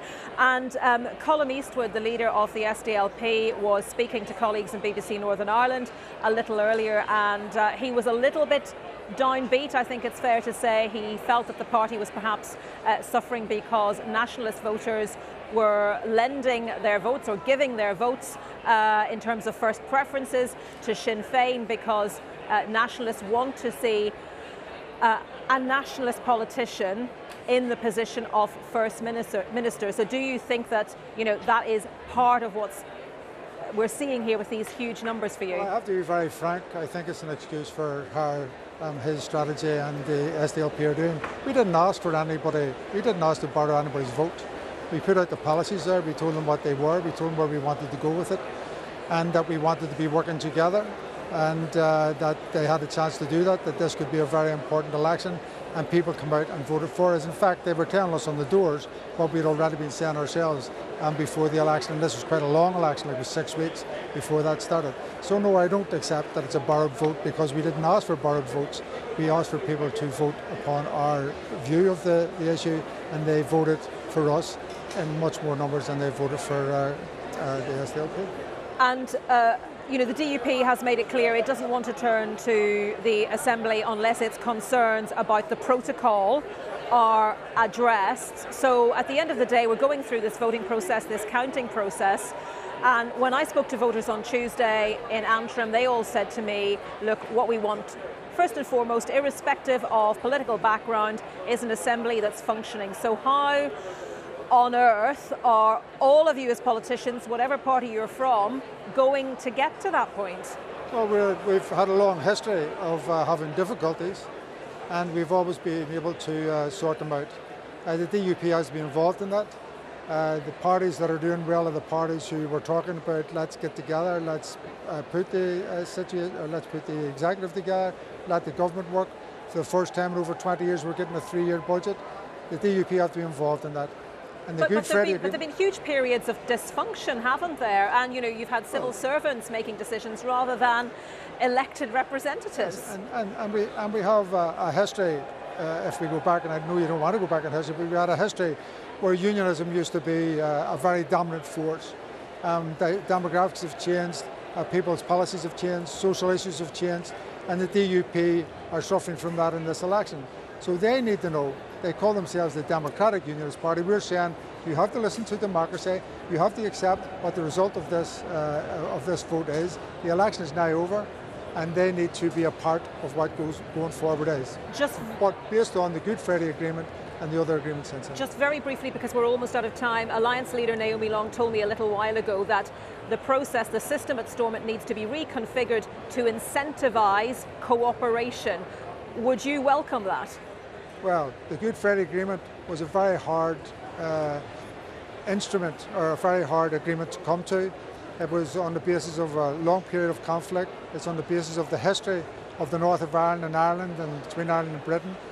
We got the Good Friday Agreement. The parties, the majority of the people actually voted on it. There was a referendum. It is a bespoke process to move forward, and that's the way we should move forward. Yeah. And just because the DUP, political unionism, are now arguing that you need to change that, I don't think that's an argument for change.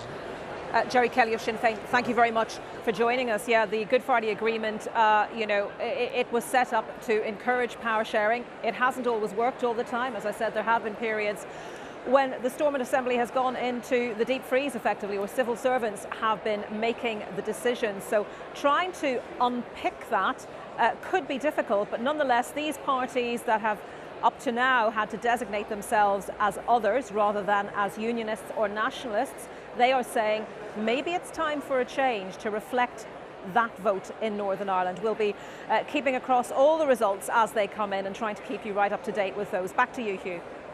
Anita, we'll have more from you later on, obviously, as more results come in. Many thanks, Anita McVeigh, there for us in Belfast. A look at the state of the parties in Scotland. Let's remind ourselves what's going on there with the 29 of the 32 local authorities declared, so virtually a full set of results, with the Scottish National Party again dominant, 434 councillors, having added 23 to the tally. Labour on 273, that's up 19, so very much in second place, pushing the Tories down to third place on 196, having lost 61 councillors in Scotland. And then we have the Independents and the Lib Dems having gained 20, the Greens having gained 13. In terms of councils being controlled, well, the Independents hanging on to 3, the SNP right now controlling 1, having gained that 1, Labour having gained 1, the Conservatives and the Lib Dems on none, and hung councils in Scotland, by far the biggest grouping, 24 of them down 2. So let's have a look at the key wards in 322 of the 347 declared. So the vast majority of the key wards, these are the ones that hold a special significance. They've been selected to show us maybe which way the wind is blowing in a more focused way based on the selected wards there, with the SNP on 34% of the vote. That's up to, based on the comparison with the last time these were contested. Labour on 22% and the Tories on 19%. Now, what that does, of course, is again underline the fact that Labour is back in second place in terms of the parties in Scotland, as Anas Sarwar was telling us a short while ago. The Tories, under Douglas Ross, they're going down to 19%. They've lost 6% in those key wards based on the comparison with last time. So at the top of the list, as before, and indeed having strengthened their position based on that analysis, the Scottish National Party, and their leader at Westminster is Ian Blackford. And Ian has shown remarkable patience waiting to talk to us this afternoon. So I'm grateful to you, Ian, for waiting to talk to us. I'd just like your overview, first of all, rather than you telling us how well you've done. I'd rather you give me an overview of what Scottish politics looks like this evening. Well, you know, the SNP has been in government, as you're aware, Huw, for a very long time, been in government in Holyrood since 2007. And over the course of the last few years, we've increased our vote, increased our representation. At Holyrood, we've been doing that at local council level, and we've done it again tonight. And I'm so pleased that we've now got overall majority in Dundee and increased our presence really up and down the country. I think what the people of Scotland have done is given a very clear message to Boris Johnson and to the Conservative government that we want action to deal with the cost of living crisis. That people are really suffering to put food on the table, that choice between feeding and heating, and we need cash help for families, for businesses to come forward now. And we've got the opportunity next week in the Queen's speech. But secondly, I think people have reflected on Partygate, that when everyone else was following the rules, making enormous sacrifices over the COVID period, that it was one rule for the rest of us, but it was another rule for Boris Johnson, and that culture of partying that was going on at Westminster. And Douglas Ross, poor Douglas Ross, who seems to have flip-flopped between asking Boris Johnson to go and asking him to stay. And I saw your interview with him earlier. He doesn't seem to know what he's asking Boris Johnson to do now. Let me be clear. On behalf of those that have voted in the election in Scotland today, Boris Johnson has to go. We cannot have a Prime Minister that has repeatedly lied to Parliament, that has acted in a way that he's misabused the trust that was put in him of being Prime Minister of the United Kingdom. And if there's one lesson out of today, that is that Boris Johnson has to go. And the second lesson for us is that we won this election reaffirming the case that the people of Scotland have got that right to determine their own future. And my government, led by the First Minister, Nicola Sturgeon, has an absolute commitment based on that mandate given to us last year at the Scottish elections of making sure that the people of Scotland have that opportunity to vote in an independence referendum, of taking us away from the sleaze and the corruption of Westminster and allowing us to become an independent country, one that will be back into the family of nations in the European Union. You mentioned Partygate there, Ian. I'm bound to ask you, because we're asking people for reaction. Were you surprised that Durham Police have announced that they're now reopening or revisiting the issue around Sir Keir Starmer and what people are calling Beergate, having at one point looked at it and said they didn't think there was anything to pursue? Did that surprise you today? Well, let me say, if the police have gathered evidence that suggests that they need to make inquiries, then of course they should do that. But Huw, let's make a distinction between what may have gone on here and whether or not there's a case to be answered. Because we're talking about the culture at Westminster, that a Prime Minister that was responsible not just for putting rules in place, putting laws in place. Now, we know that they systematically broke those laws. We know that more than 50 people have been fined for their behaviour around Downing Street. And the fact that we know that this investigation has not finished running its course yet, there is more to come. And of course, we're waiting on the Sue Gray report. And it's that endemic culture. And the fact that the Prime Minister was asking people to behave in a certain way, that they couldn't be with their loved ones when they were dying in hospital, couldn't be with them in care homes, couldn't even attend family funerals properly. And yet we know that the Prime Minister, through his office, was instigating a culture where people were being invited to parties. So there is no equivalence, I would argue, with what may have happened elsewhere. But of course, everyone has to be held accountable under the law. Yeah. But it's clear through all of this that we have an institutional style of behaviour within Downing Street that, frankly, is just not acceptable. Can I just return, Ian, if I may, just for this final question to Scottish politics and the future of Scotland? Can we take it that, given your performance in these local elections, you've come out on top again and you've added a few percentage points, which in the rules of politics and governments and parties that are in power for a long time is in itself something of note. Can we take it it's now full steam ahead with those plans for a referendum on independence and that there's absolutely no holding you back on that? Yeah, well, it is full steam ahead. The boiler is being stoked, and I can say to you that our government in Edinburgh will be publishing a number of papers over the course of the coming months. And we'll be getting out, we'll be consulting with people, we'll be listening to people, we'll be having that debate about what kind of country people want to live in. One where we accept our responsibilities to deliver on the promise of green energy, but to have an industrial strategy that sits alongside that, driving investment into the economy, dealing with poverty, and contrasting what we're doing, where we're increasing the Scottish child payment up to £25, really trying to make a difference for people that are struggling. And that vision of a wealthier Scotland, but one where we take our responsibilities to eradicate poverty. So I'm looking forward to having that debate. And certainly our commitment to the people of Scotland is we will absolutely deliver on the mandate that they give us to make sure that we have the independence referendum. But let me say to Westminster, whether it's Boris Johnson or his successor, that any government in Westminster has got to respect democracy, has got to respect that in election after election, people in Scotland speak out and make it clear that they want that choice, to have that say in their future, and woe betide anybody in Westminster that seeks to deny democracy. Ian Blackford, good to talk to you again. Thank you very much. Thank you, Huw. Ian Blackford there, the Westminster leader of the Scottish National Party. Our thanks to him. Let's catch up with a few of these results still coming in from the English councils. We've just got 7 minutes or so left on air. Rita, back to you. Got one very eye-catching result for you, Huw. It is a glimmer of silver lining for the Conservatives in the otherwise dark cloud that is London for them. They have gained Harrow from the Labour Party. This on a night where they've lost Westminster and Wandsworth and Barnet. They've gained Harrow. It's been Labour since 2010, but they've now got a majority on the council of 7 seats. It's really interesting because actually in neighbouring boroughs like Hillingdon and Ealing, we've seen the Labour Party going forwards. But in Harrow, just take a look at this. This is the seat change. The Conservatives have just swooped in and swiped 8 seats off Labour. So good news story for them in Harrow, in stark contrast to quite a lot of their other performance in London. Rita, thanks very much again.